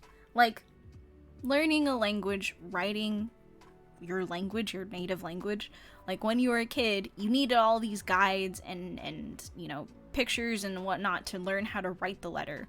Then you give it meaning by learning how to write words, string them together to make, you know, sentences, all that kind of stuff. Like, you learn how to do that.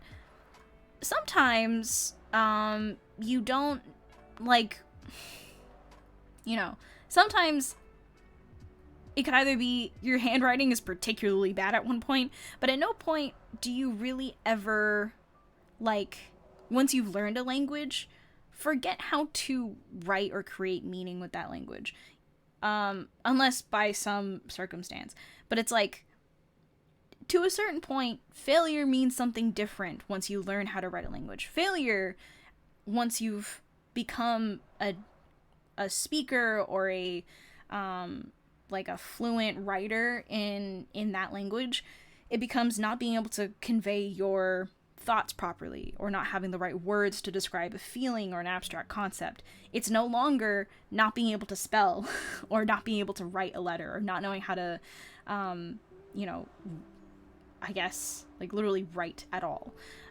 Your meter for what failure is changes as you get better at something. And to other people, it's like, well, you know how to do all these things, like, you can't fail. But at no point is that the case. It's just that, you know, you'll never question, once you get good at a language, you don't question whether or not you can write the letter. But that's not your problem. Your problem is not writing. Your problem is trying to convey a complicated, abstract thought, concept, convey a feeling, convey something that isn't physical through physical words. That's a new problem, and you can easily fail at that. We all know that, right? That's why there's like, writing is something that people can work towards and improve on. And the same is with art, right? What I consider a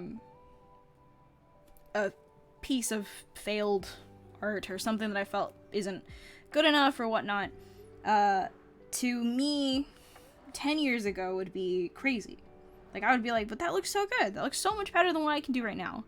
And sure, yeah, like, every piece that I do today is way better than anything I did back then. But in the context of today, my meter for what is good and what isn't, and what is considered, you know, not as successful, has changed. Because now I'm not focused on, can I draw a hand? Or can I draw, like, a jacket? Or can I draw, like, a face? My problems now are, can I convey a character of this background? Can I, you know, pose this character in a way that has this personality? When I design this piece of, you know, ensemble, or this design, is it appealing? Is it attractive? Does it fit the purpose of the character? Like, these are abstract concepts that I now deal with. And I can easily make a character design that I feel like has failed the purpose. I can easily make a drawing that I feel like didn't live up to the original idea. Doesn't change the fact that me of 10 years ago would still think it's cool. But it doesn't matter what me of 10 years ago thinks, right? It can still be a decent drawing and still not be what I wanted. It's important to recognize, like, as Tojo said, failure is just something that we have to live with. And it's not necessarily something to be afraid of. But it is just how a lot of us are going to have to... It's just something that a lot of us are going to have to grapple with. Especially with art. Because art is a painfully honest form of expression.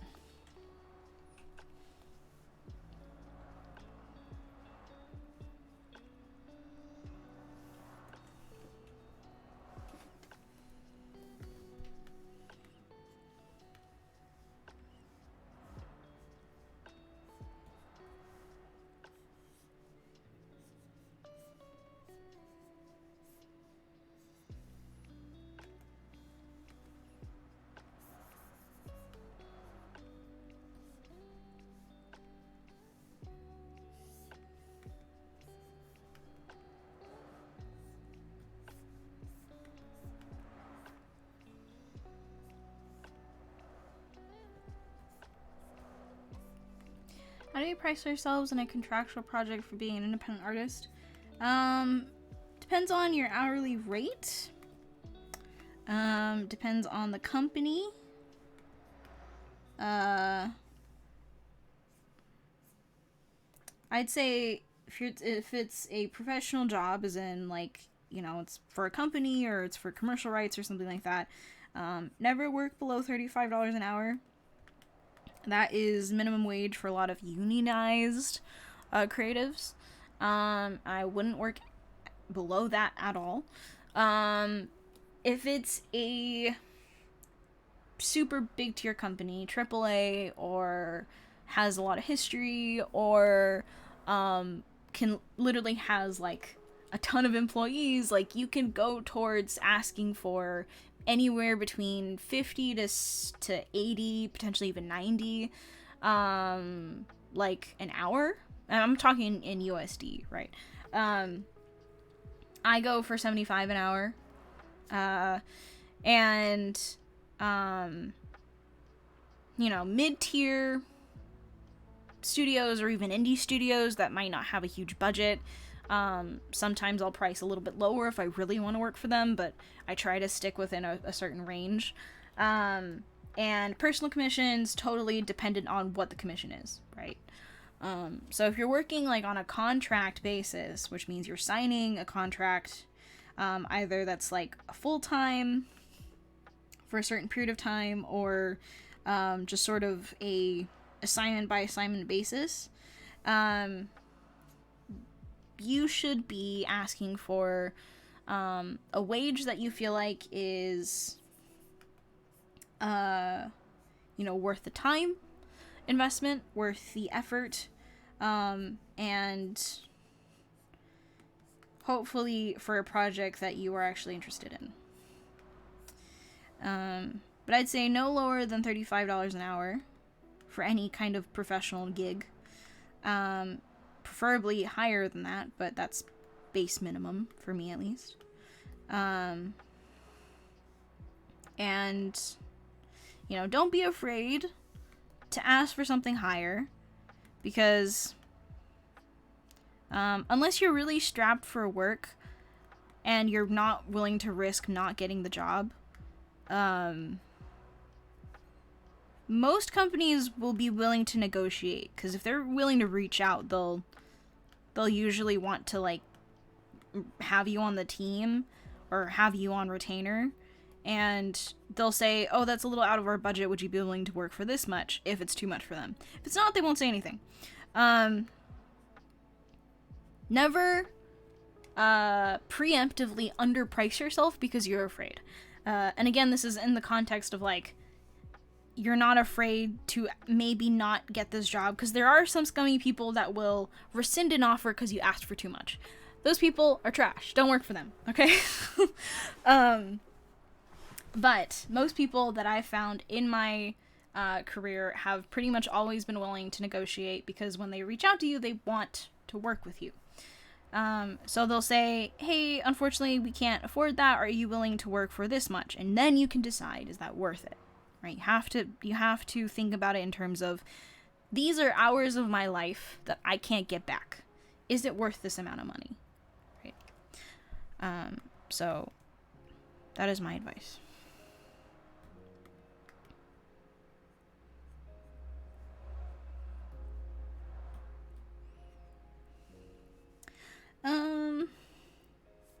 I'll go until 10. I feel bad because I've been talking a lot and not really drawing. So I'm gonna try and catch up on this one. But I always like answering questions too much, and then I get sidetracked.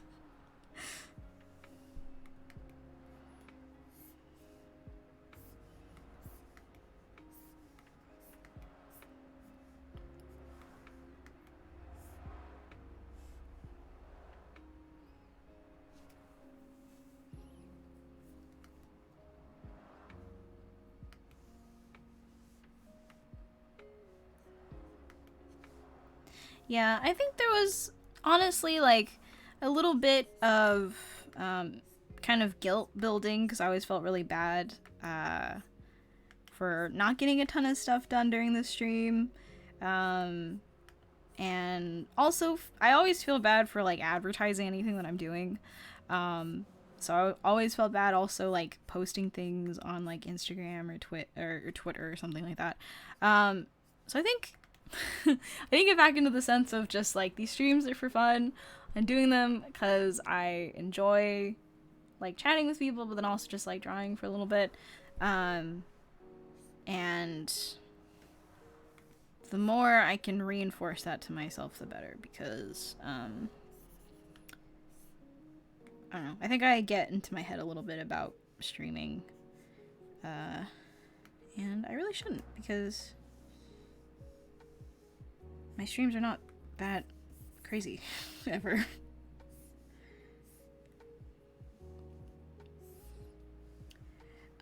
For the most part, yeah. Unless I am doing something that I don't feel comfortable drawing, I pretty much will always just do everything without guidelines.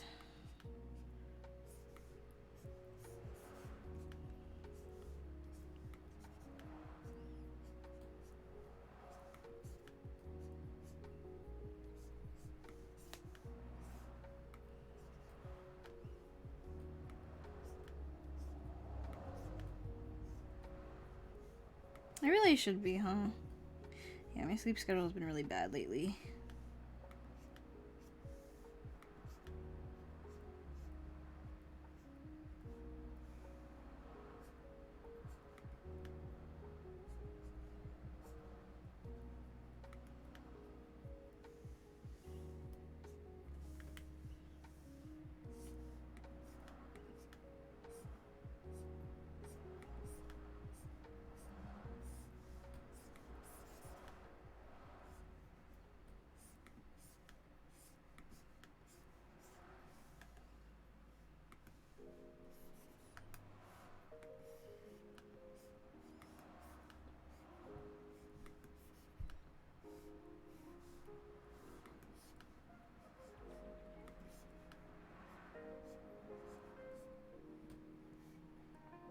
Hey, Good-eyed. Yeah. I do have the PSD for every commission I've done, so if you want that, just let me know.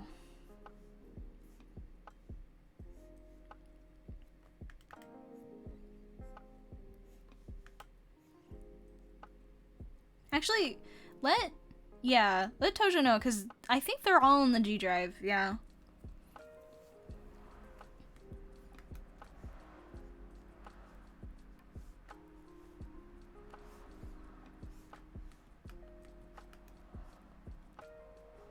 Unless it's one that we did outside of the charity, but I think...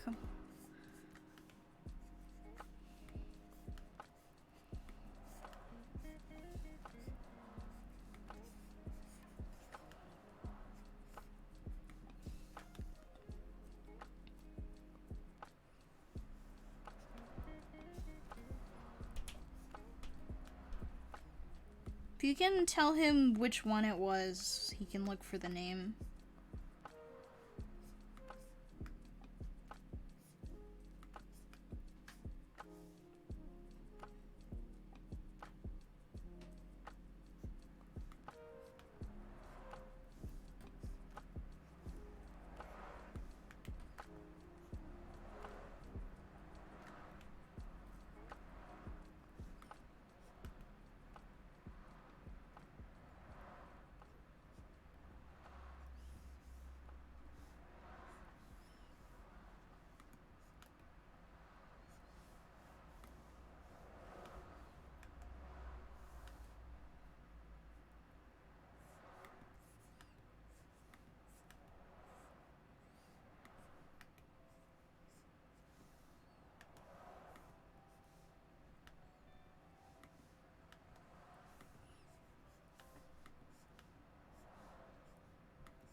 Thank you, Blue. I really appreciate it.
Bye, Amanda. Thank you for coming.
haven't had to think about prosthetics in a very long time. Now I don't know what to do with them.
Okay, sure.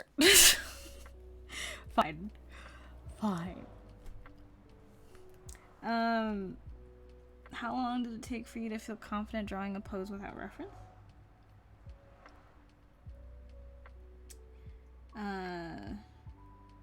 Been drawing for about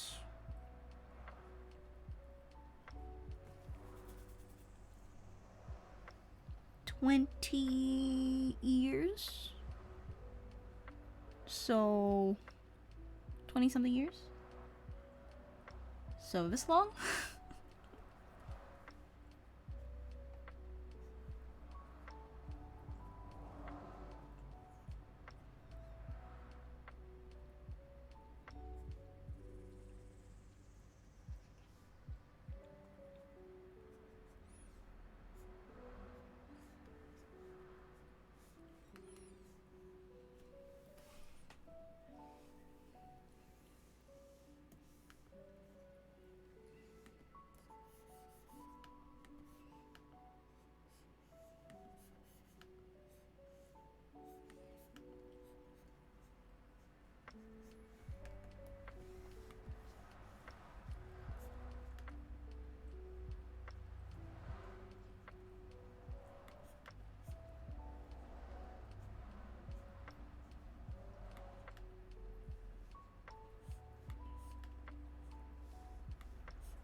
How useful is it for artists to get really good at anime styles outside of Japan? I wouldn't say useful. I'd say if you like doing anime stuff, then you can certainly get a job doing that kind of stuff outside of Japan. But I don't think it's useful. I think it just is.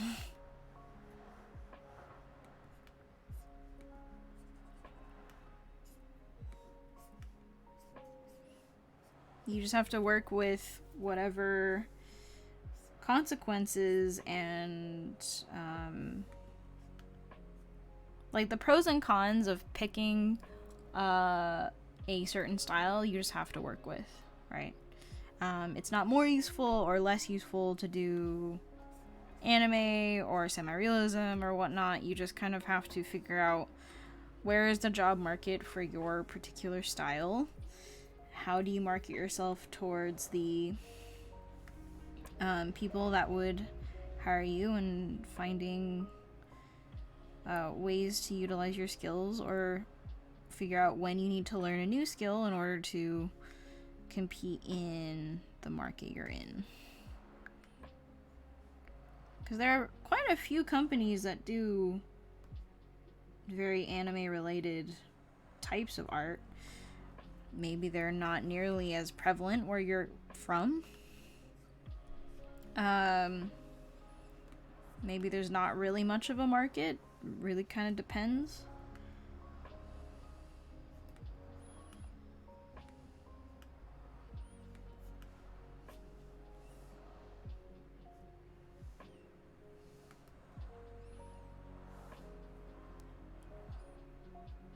What places would hire someone specializing in anime style? There are animation studios here that try to work in an anime style. You've got probably illustration jobs here for anything from comics to maybe even events. Freelancers could work for card art companies or card companies, tabletop games type of thing. There are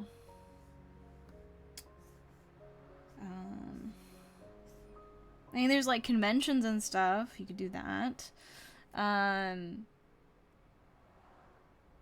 You could all quite a few animation studios are also transitioning into that. Quite a few games too, like old JRPG type indie studios are always looking for that kind of stuff. Again, it depends on what style you work in. Like, there are a ton of different styles of anime, just as there are a ton of different styles of semi-realism. It ultimately depends on what kind of stuff you do, where that kind of work can be found. And how do you market yourself? Because you never really know what kind of work is available. There might always be someone looking for your kind of stuff. It just depends on, how much do you make that your brand, and how willing are you to suffer the consequences and deal with the, again, pros and cons of what it is that you've chosen as your path. Because you can make it work, but it might require that you do more than just characters. It might require that you also learn how to do environments and learn how to illustrate, or it might mean that you should learn how to animate or even work within animation, if not as an animator. It might ask you to pick up illustration. It might ask you to pick up both character design and prop design and environment design. It all depends, right? You can't really say for sure that yes, there's a specific place with a specific role just for you, just for your style. You have to find it. You have to figure out if you need to change in order to fit the market, or if there is a space in the market for you. I'd say be willing to change, but don't be willing to compromise what it is you enjoy doing. but or don't compromise too much, right? Depends on your situation, but I think there's more than likely a project out there for everyone, like visual novels, comics, animations, illustrations, like all of those things. And I mean, a lot of people are doing VTuber stuff now too, and people have been making pretty decent money off of that. So it ultimately depends on the quality of work and the type of work you're looking for.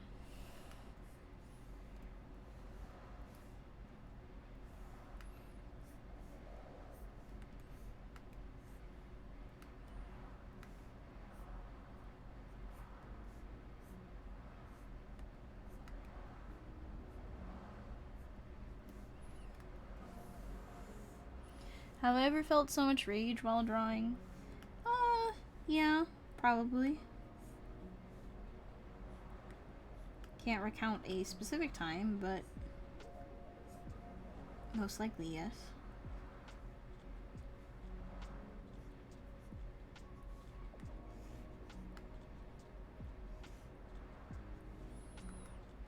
It's probably more self-loathing than anything, though.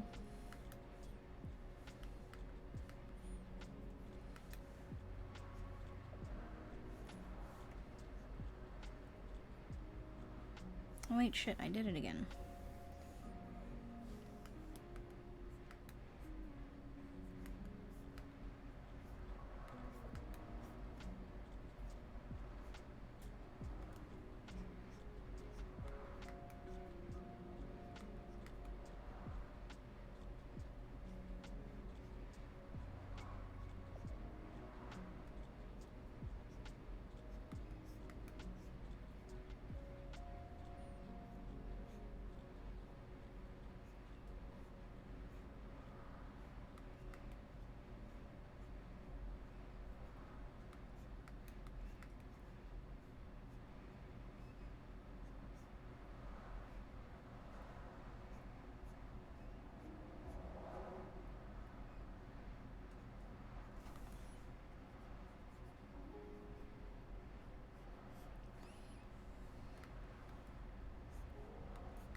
makes a good cleanup?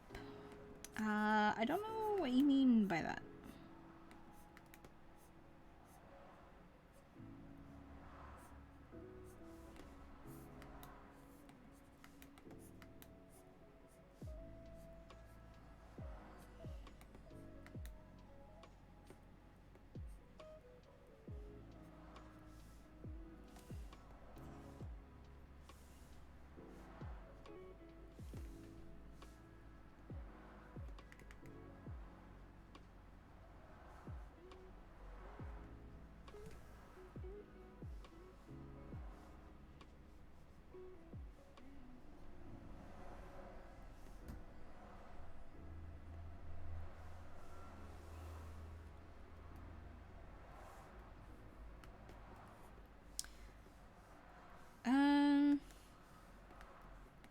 You know, the truthful answer is that I don't know. And that is precisely the reason why I stopped line arting and started painting back in like 2012. And now I still have that problem, so I try not to line art anything. And I just try to draw it from the beginning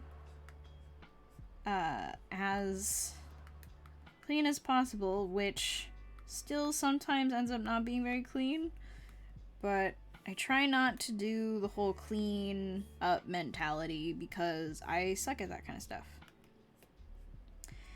And if it wasn't for how much I hated it, I would have never learned how to paint.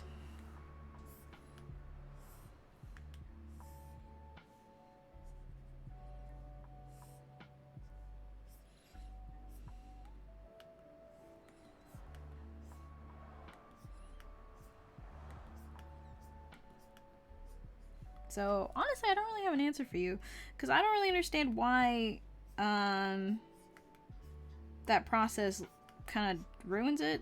I think my theory is that when you're just sketching something or it's like the first draft, you're not really so worried about kind of minute things like line thickness and small details which will like kind of affect the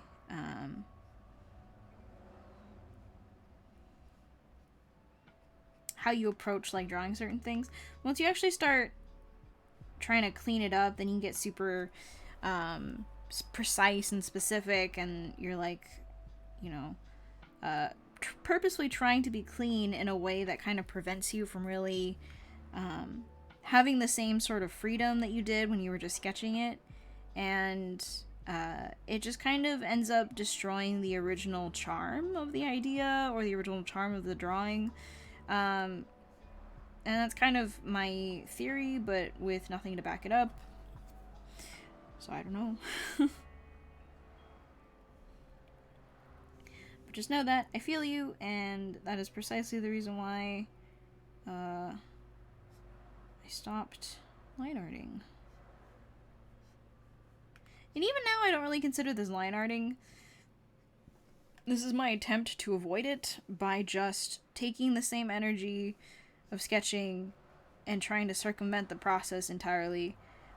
Which kind of means that I do end up with pretty stiff sketches sometimes. But that is something for me to work on.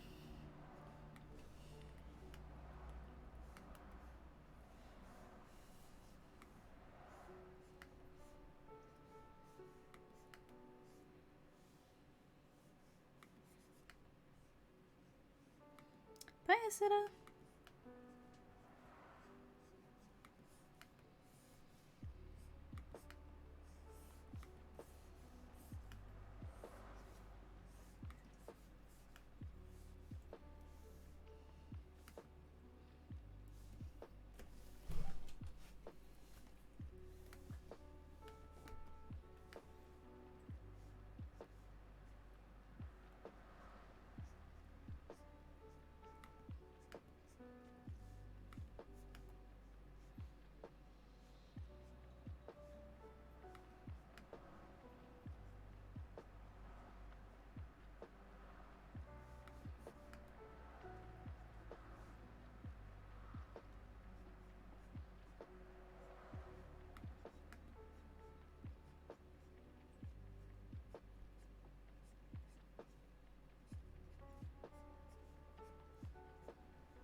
Hey, Lily.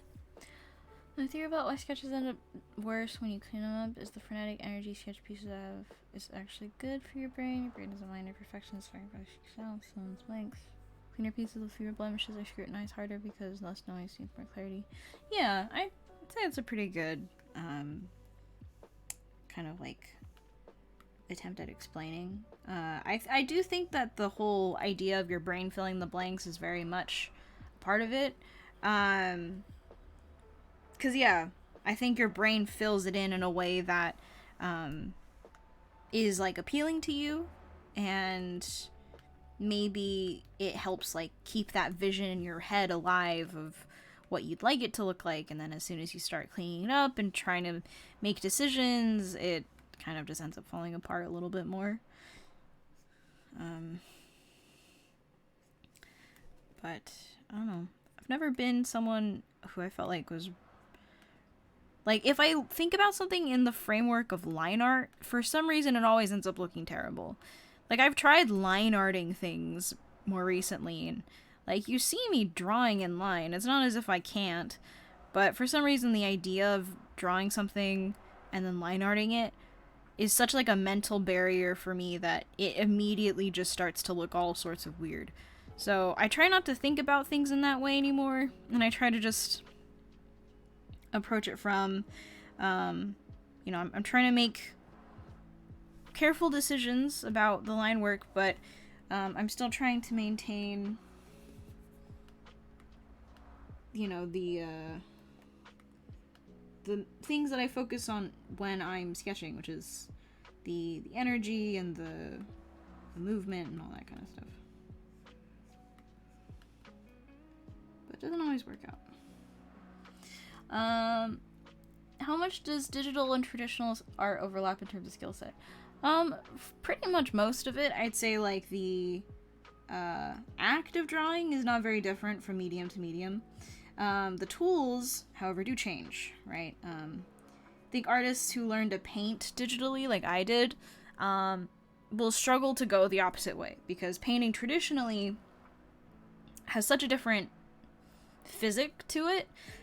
Literally the physics of mixing paint and learning how to translate color and light within, like, in a real space to a through paint in a real space versus doing that same thing but through digital space, completely different, right? We don't have to mix paint oftentimes when painting digitally, and so that's a whole skill set that you don't learn.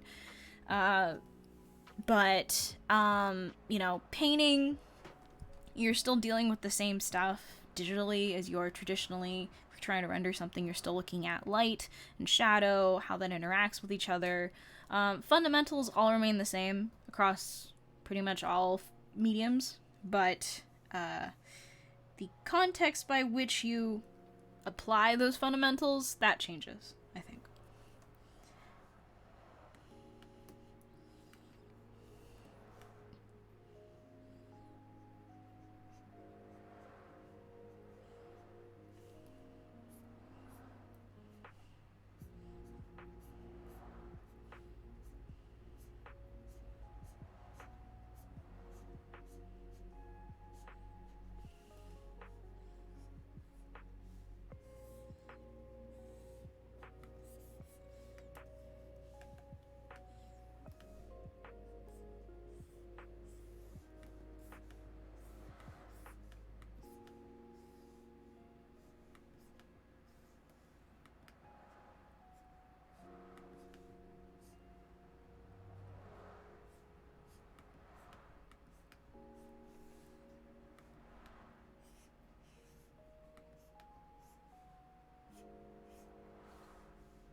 learning how to mix different paints is like a job in itself. Yeah.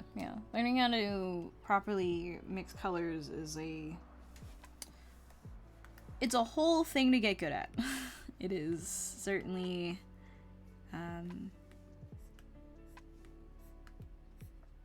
something that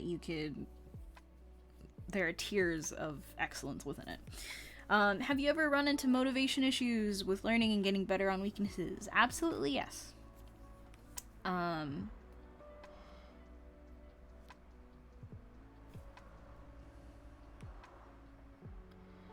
do you feel about people using your art as influence for their own style?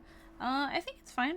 Like, you know, I think it's a responsibility for people that they should keep in mind of, like, you know, I don't want to, and I can't necessarily control this, right? But this is just my hope. Is that anyone who uses me as an influence, I don't mind that you do. I just hope that you'll eventually outgrow me. I hope that you'll eventually find, you know, ways to innovate that are true to you, even when they're not true to me. I think it's really nice to hear that people like my style enough. But just as I find that my style is, you know, it hasn't aged or matured in a way that I would like, I hope people also don't feel too beholden to the decisions that I make in my own art. And I hope they don't take on my bad habits either. But it is always very nice to hear that there are people who like my art enough that it influences them. I think it's a very special impact to have on someone. And I do,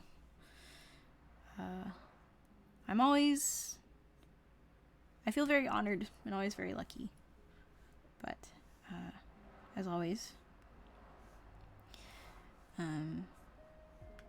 I hope that, you know, any choices you make, it's not because I make them, but it's because you think, or they align with your tastes, or you think that it is in your best interest. That is the ideal.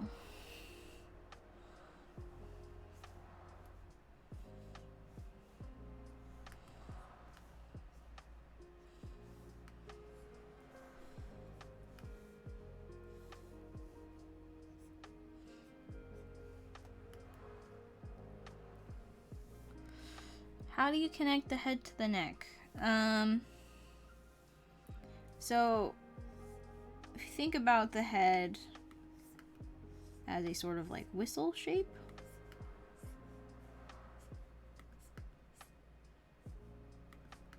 kind of long.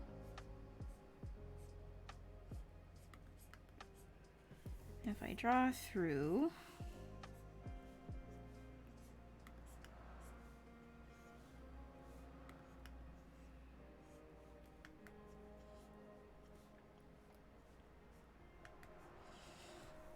so, for me, the neck, if I were to draw it,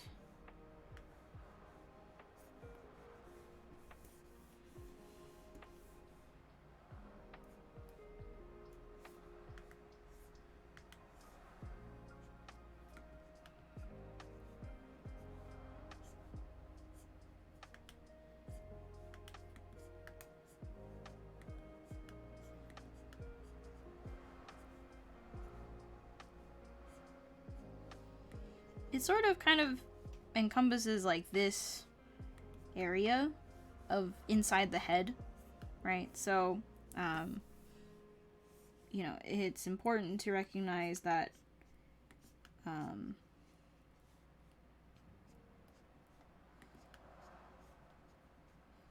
you're looking at a skull, which is actually a lot more fun than this,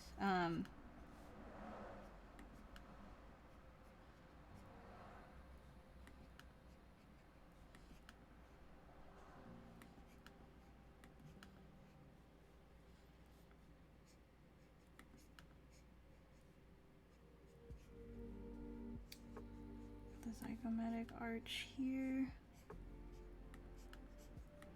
Okay, so, you know, when you're looking at a skull,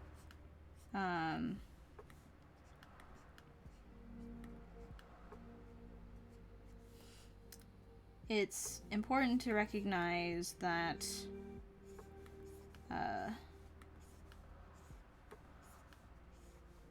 the vertebrae of your neck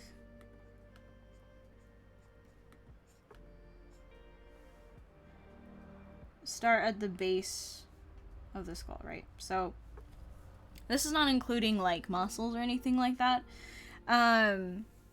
But you know, but it's important to recognize like the base of where that neck kind of like brainstem, neck, like spine starts. And then you can kind of fill in the gaps for what would be the neck muscles, which is you've got a bundle of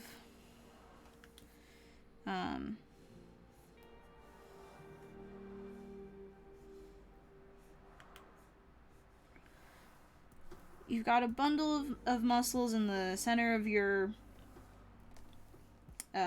throat, which is, you know, a bunch of stuff, including things that kind of like help cover your larynx and all that kind of stuff.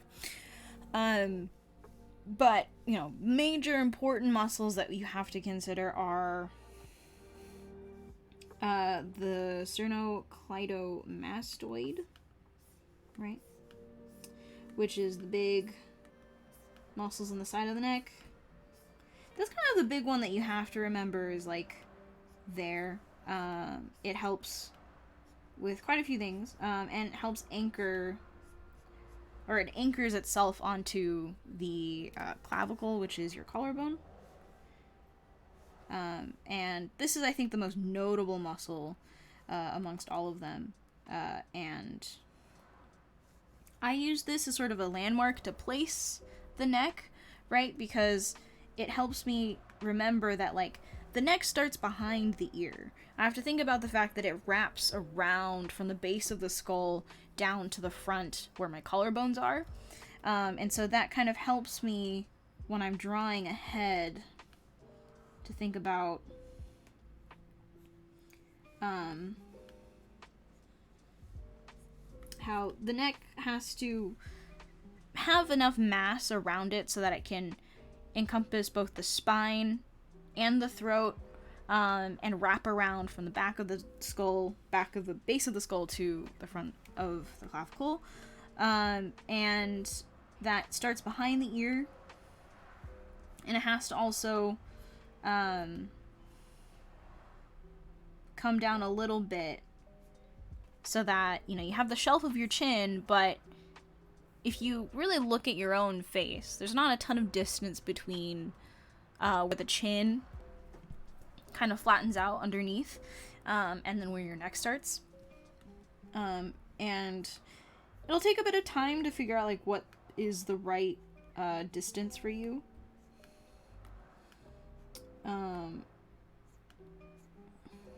I tend to draw it a little bit more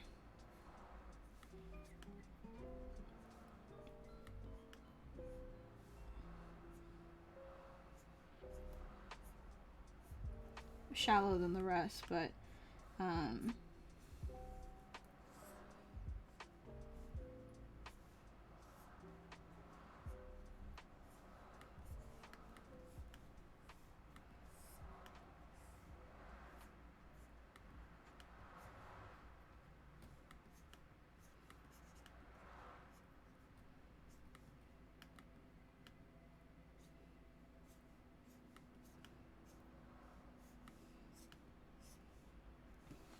this is what it should look like from the side, where you have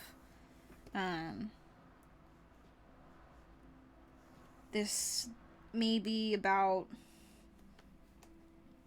a little over a third distance between the tip of the chin to that kind of like base of the neck underneath, and then starting the neck right at the base of the skull. It's kind of an abstract thing to figure out once you start drawing the head in different directions, or different angles, but it's important to recognize that the neck is a three-dimensional form with a bunch of different muscles in it. And it's a lot thicker than for some people, and it's a lot thinner for others. Some people draw too little space between the chin and the neck. They'll like draw the neck all the way out here, or they won't give enough space and they'll draw the neck back here. Kind of have to find a middle ground between the two. And then just figure out, what's your muscle memory for that kind of stuff. Because at this point, I can kind of muscle memory my way through it. But in order to build that muscle memory, you have to kind of figure out for yourself, where does that neck start and where does it end? This is kind of how I rationalize it. Who's your favorite in Hunter x Hunter? Watching the Chimera arc right now, and it's intense. I will get up and stretch in a second. And drink water.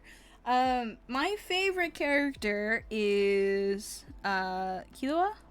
Killua and Gon are both my favorite characters, which is so basic, but I love them a lot. And I have one dumbass favorite in Hunter x Hunter, that I don't know why I like him. He dies the first episode he's announced.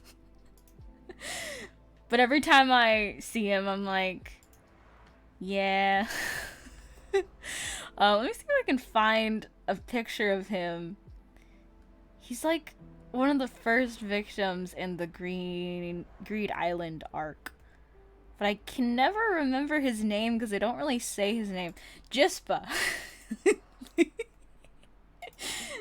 This dumbass dies in the first 20 minutes of him being introduced, and yet I still like him. So, I like Gon and Killua in Hunter x Hunter, and then I, for some reason, really like this guy. He's stupid as hell, doesn't have a ton of dialogue, and he dies within 20 minutes of being introduced, but for some reason, every time he's on screen, my heart skips a beat a little bit. Hi, Tate. Welcome back. It's been a hot minute. But yeah, so those are my favorite Hunter x Hunter characters. I mean, I honestly like a lot of them. Like, I even like, Hisoka, and Hisoka is weird. He's really weird. In like, almost kind of not an okay way, but,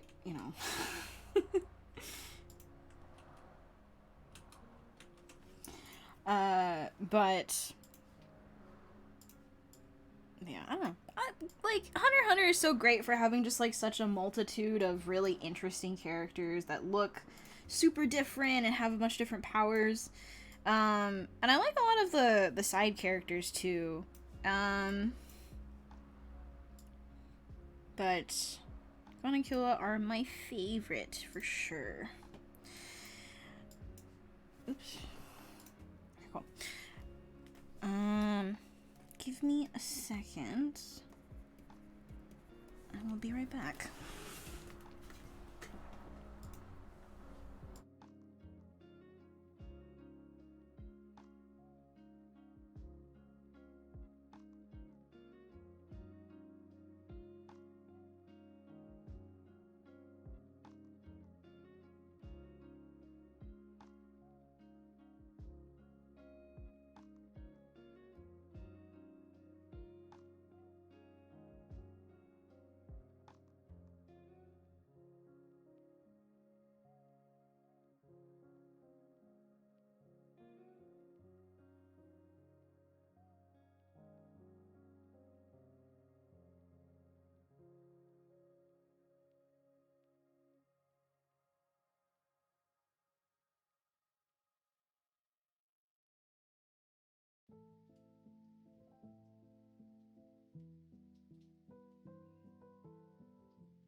cool.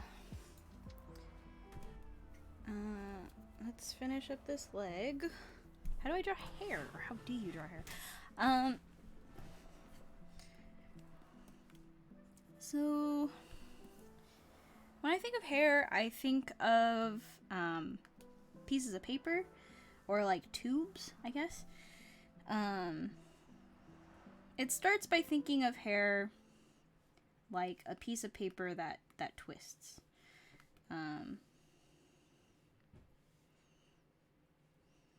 Right. And you can do this with like cloth too. I think cloth and hair have a lot of things in common because they're both things that are impacted by what's underneath it and kind of like the pull of gravity. And they show that really well because hair is made up of a bunch of different strands and fabric is made up of also a bunch of different strands. And so, you know, I think about hair in kind of like a paper or fabric-like way. When, you know, hair is falling off of something, like how would that react? Typically you want to clump strands of hair together, and if you're more of a stylistic person, and it allows you to kind of feel like more in control of the shape of the hair versus like all the little tiny strands and details. And as long as you think about hair always coming from a central point, which is the scalp, and having it kind of radiate outwards, that's kind of the basics of hair, really. And then it's sort of learning how to draw all the different textures of hair, whether or not that's, you know, learning how to draw curls, kind of finding a balance for like thicker to thinner hair, whether that is, you know, finding your way of describing like straight, curly, dreadlocks, braided, you know, beaded hair, like all those different types of ways that hair can exist. Then it just becomes like a matter of detailing that out. But basics of hair, very much like fabric, it all originates from the scalp, radiates out, and then is subject to gravity, right? If it helps, think of it like paper or maybe like tubes, like cylinders that have to like fall and kind of interact with each other. I think about it like this whenever I have to draw braids, is I'll think of them like interweaving corded, braided corded, like wire or tubes of mass, and then kind of add hair on top of that, you know. So as long as you think of hair as three-dimensional, I think you'll have a much easier time communicating that. Because a lot of people don't think of hair as three-dimensional. They think of it as very flat and two-dimensional, and it kind of gets them into a spot where they're just sort of drawing hair and drawing lines to just sort of give it the sense of strands, but they're not actually drawing the shape of it, and they're not actually putting any thought into you know, like, what is this shape supposed to represent? How am I supposed to, like, basically grooming the character to create the shape of hair that you want and give them, like, a nice style so that it matches their personality. All of that comes from having control of the shape of the hair, having, you know, a very, like, specific silhouette that it creates. Easiest way to do that, clump it together so that you don't have as many pieces to work with. What's my favorite animation studio? I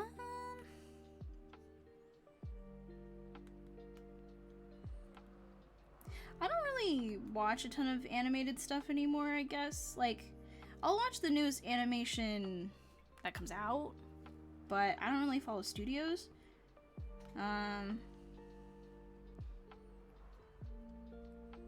Yeah, I don't know. I don't really follow studios. For animation, at least. What superpowers do you think you would have based on your personality? My personality?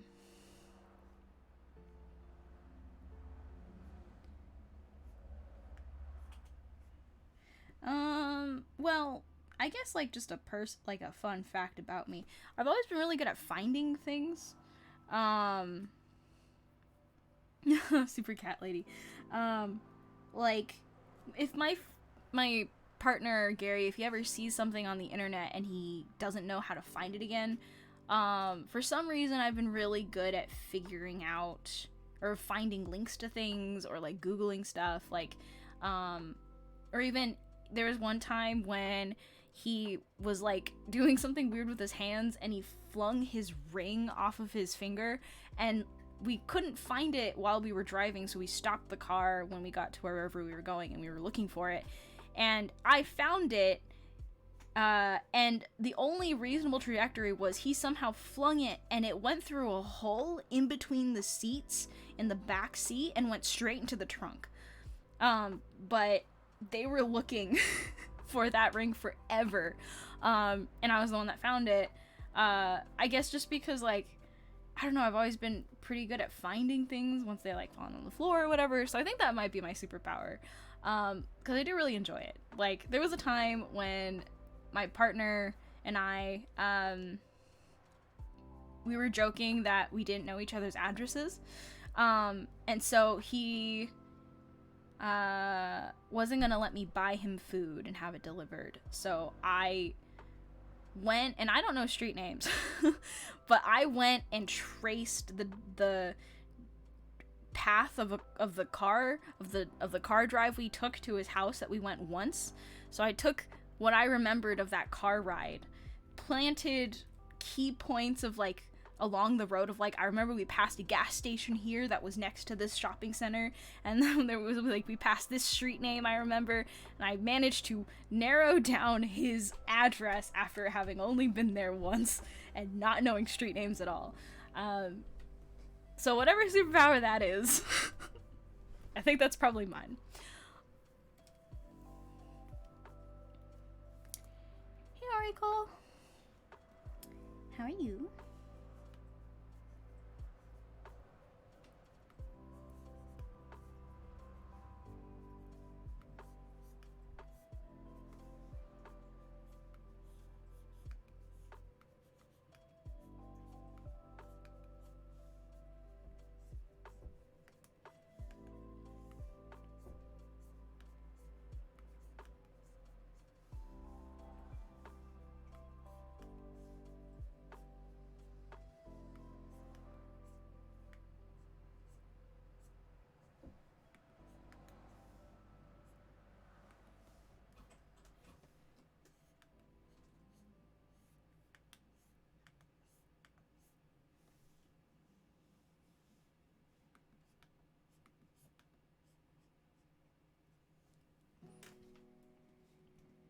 Oh, well, I'm glad you're here. I'm glad you can make it.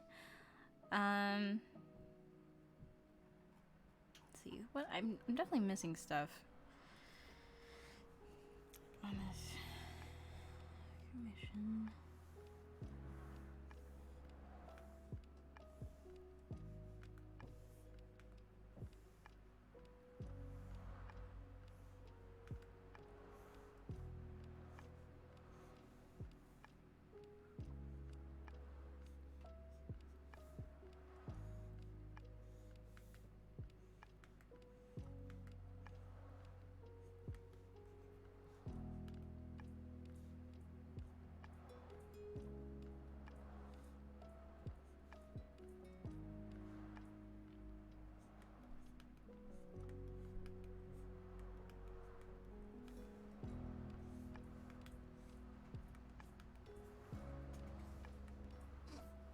Lily, don't eat Peach's food.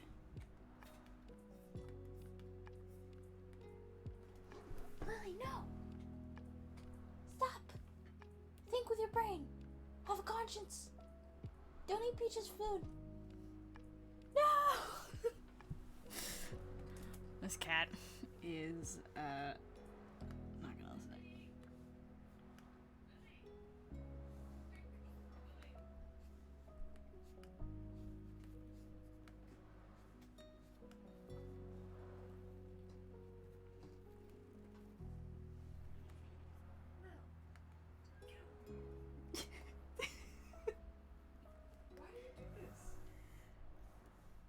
The trend. Nope, nope, nope.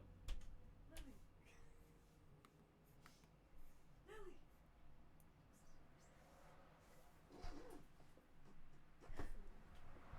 You know, funnily enough, I don't actually like Vi's design. I think her gauntlets are cool, but that's just because I like brawlers with giant gauntlets, you know? As far as Vi's actual design in League of Legends, not so much. I like the arcane version of her, but that's not Vi, really, canonically. But I am a big sucker for gauntlets. Brawler type fists.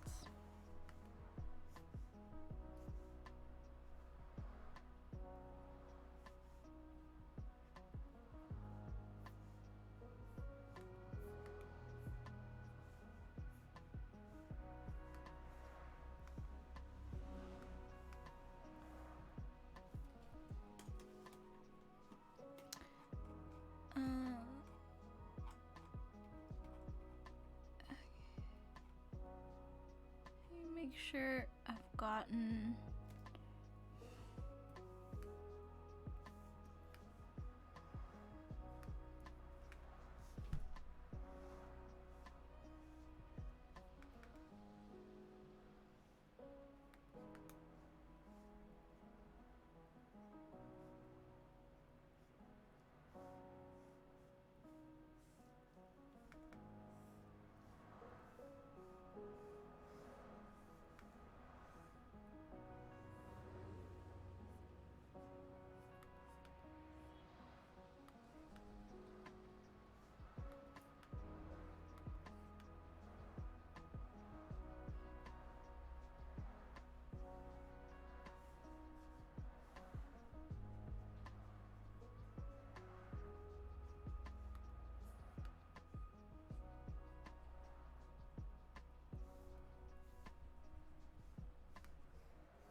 Yes, we're going in the order that we received them, so it's earlier or older orders and then newer ones are at the bottom.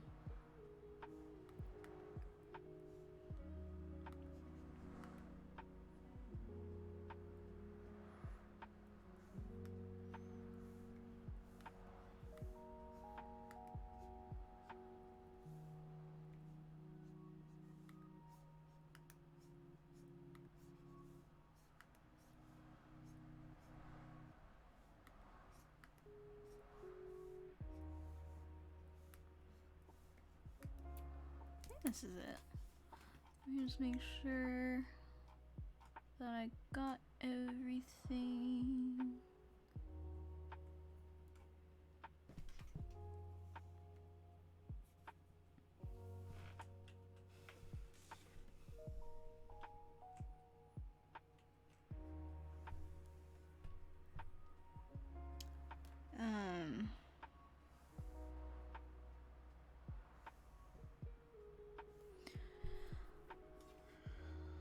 Do you have a goal you are specifically pursuing with your work?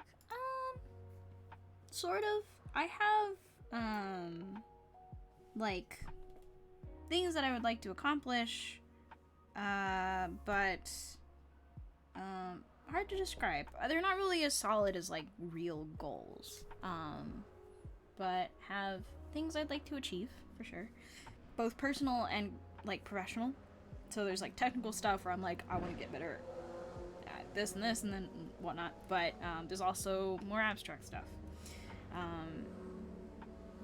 Yeah. Is the brush a custom brush? It is. I don't know where I got this one. I just, anytime I see a brush that I might like or enjoy, I buy it. I have an obsession with buying brush packs. It's a problem. I still do. That's why I have like thousands and thousands of brushes that I don't use, that are in my brush pack, but I try out on occasion. And it's fun. I have a different one for each mood that I'm in. But okay, since it's like 10:30, I'll probably end it here, even though I only got one done. But because a lot of you guys had questions, and I'm happy to answer them. So, we're just chilling out for today. But does anyone have any, like, last-minute questions that I can answer?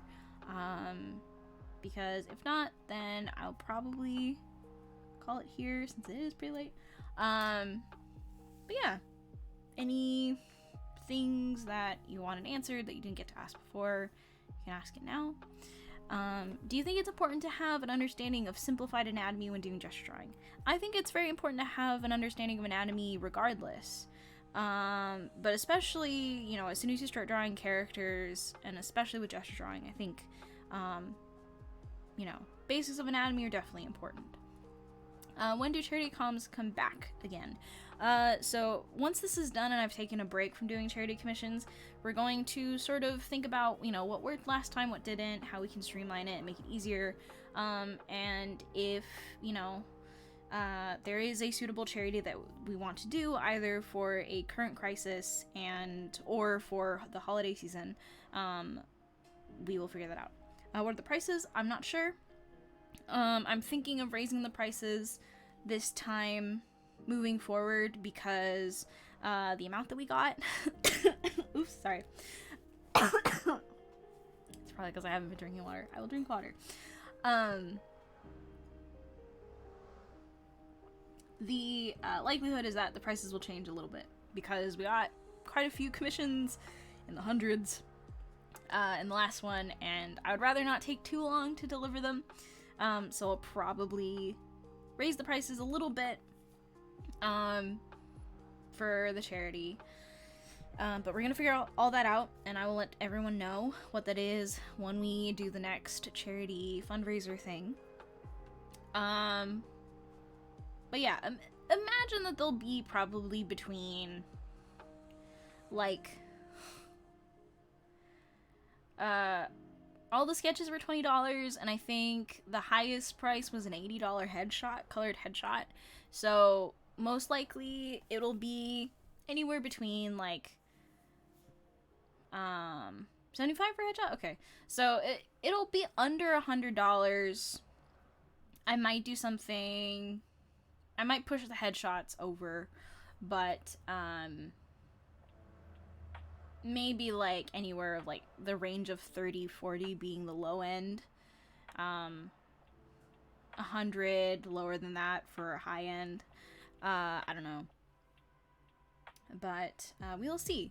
We'll figure that out. Nothing promised just yet. Tips on drawing hair. I mentioned this earlier, but, just think of hair as coming out of the scalp, right? You have to always connect it back to the scalp. And clump your hair together into pieces so that it's a lot easier for you to build, like, a shape or a silhouette out of it. Hair, very much like fabric, has physics to it. It's very much dependent on the context of the hair, whether or not it's thicker, braided, frizzy, if it's got curls in it, if it's straight, if it's thin, if it's, you know, whatnot. And that will affect how much it is affected by what's underneath it, like shoulders, ears, the face, how it lays down if it's really long, or how it is when it's tied up, how it is when it's braided together, and that's the same for fabric, right? Depending on the texture of the fabric and how it's made, how thick it is, that'll change what it looks like when it's affected by gravity and when it's placed on an irregularly shaped object.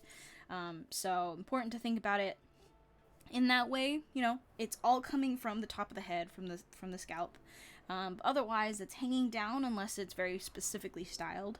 So think of it like fabric, or like paper, or like tubes of mass, right? Think of hair like 3D, like a three-dimensional object. And think about gravity pulling on it and how it's going to arrange itself over whatever it's laying on top of, whether or not that's someone's chest or shoulders or whatnot. If you weren't in video games, where do you think you would want to work in? I think animation would be cool. Comics. I've always wanted to make a graphic novel, but I've never tried, so I don't know if I could, but I think that'd be pretty fun. So who knows? Maybe someday. But for now, games is definitely a pretty diverse place to work in terms of like the types of projects. Tons of different genres, tons of different types of people, tons of different technologies, and so it kind of keeps things interesting because you never know, what people are working on and the sort of different demands that people have working on certain teams. So for now, that's still kind of my main focus. But I like art in general, right? So I'm always interested to see what people are working on the other side of the fence. But yeah, I don't know if anyone has any last questions, but if not, I will end the stream here. Thank you very much for coming. Thank you very much for hanging out with me. I'm always very grateful when people come by and ask questions. It gives me something to do and say whenever I'm streaming. But I'm also grateful for anyone who's stuck around just to watch, just to listen. What's happening next Friday? Whoops. I don't think I have anything planned for next Friday, so we should be good to still be streaming. I will let you all know if that's not the case, but for now, I think we should be good. So keep an eye on either the Discord, or I will, you won't, if you check the page, you won't see me streaming, then I'm not streaming, but so far, currently, as of right now, we should be good for next Friday. But yes, if no one has any other questions, thank you so much for coming. I love you all very, very much. Take care of yourselves. I hope you do something that you enjoy or something that makes you happy this coming week, and I will talk to you all later. Mwah.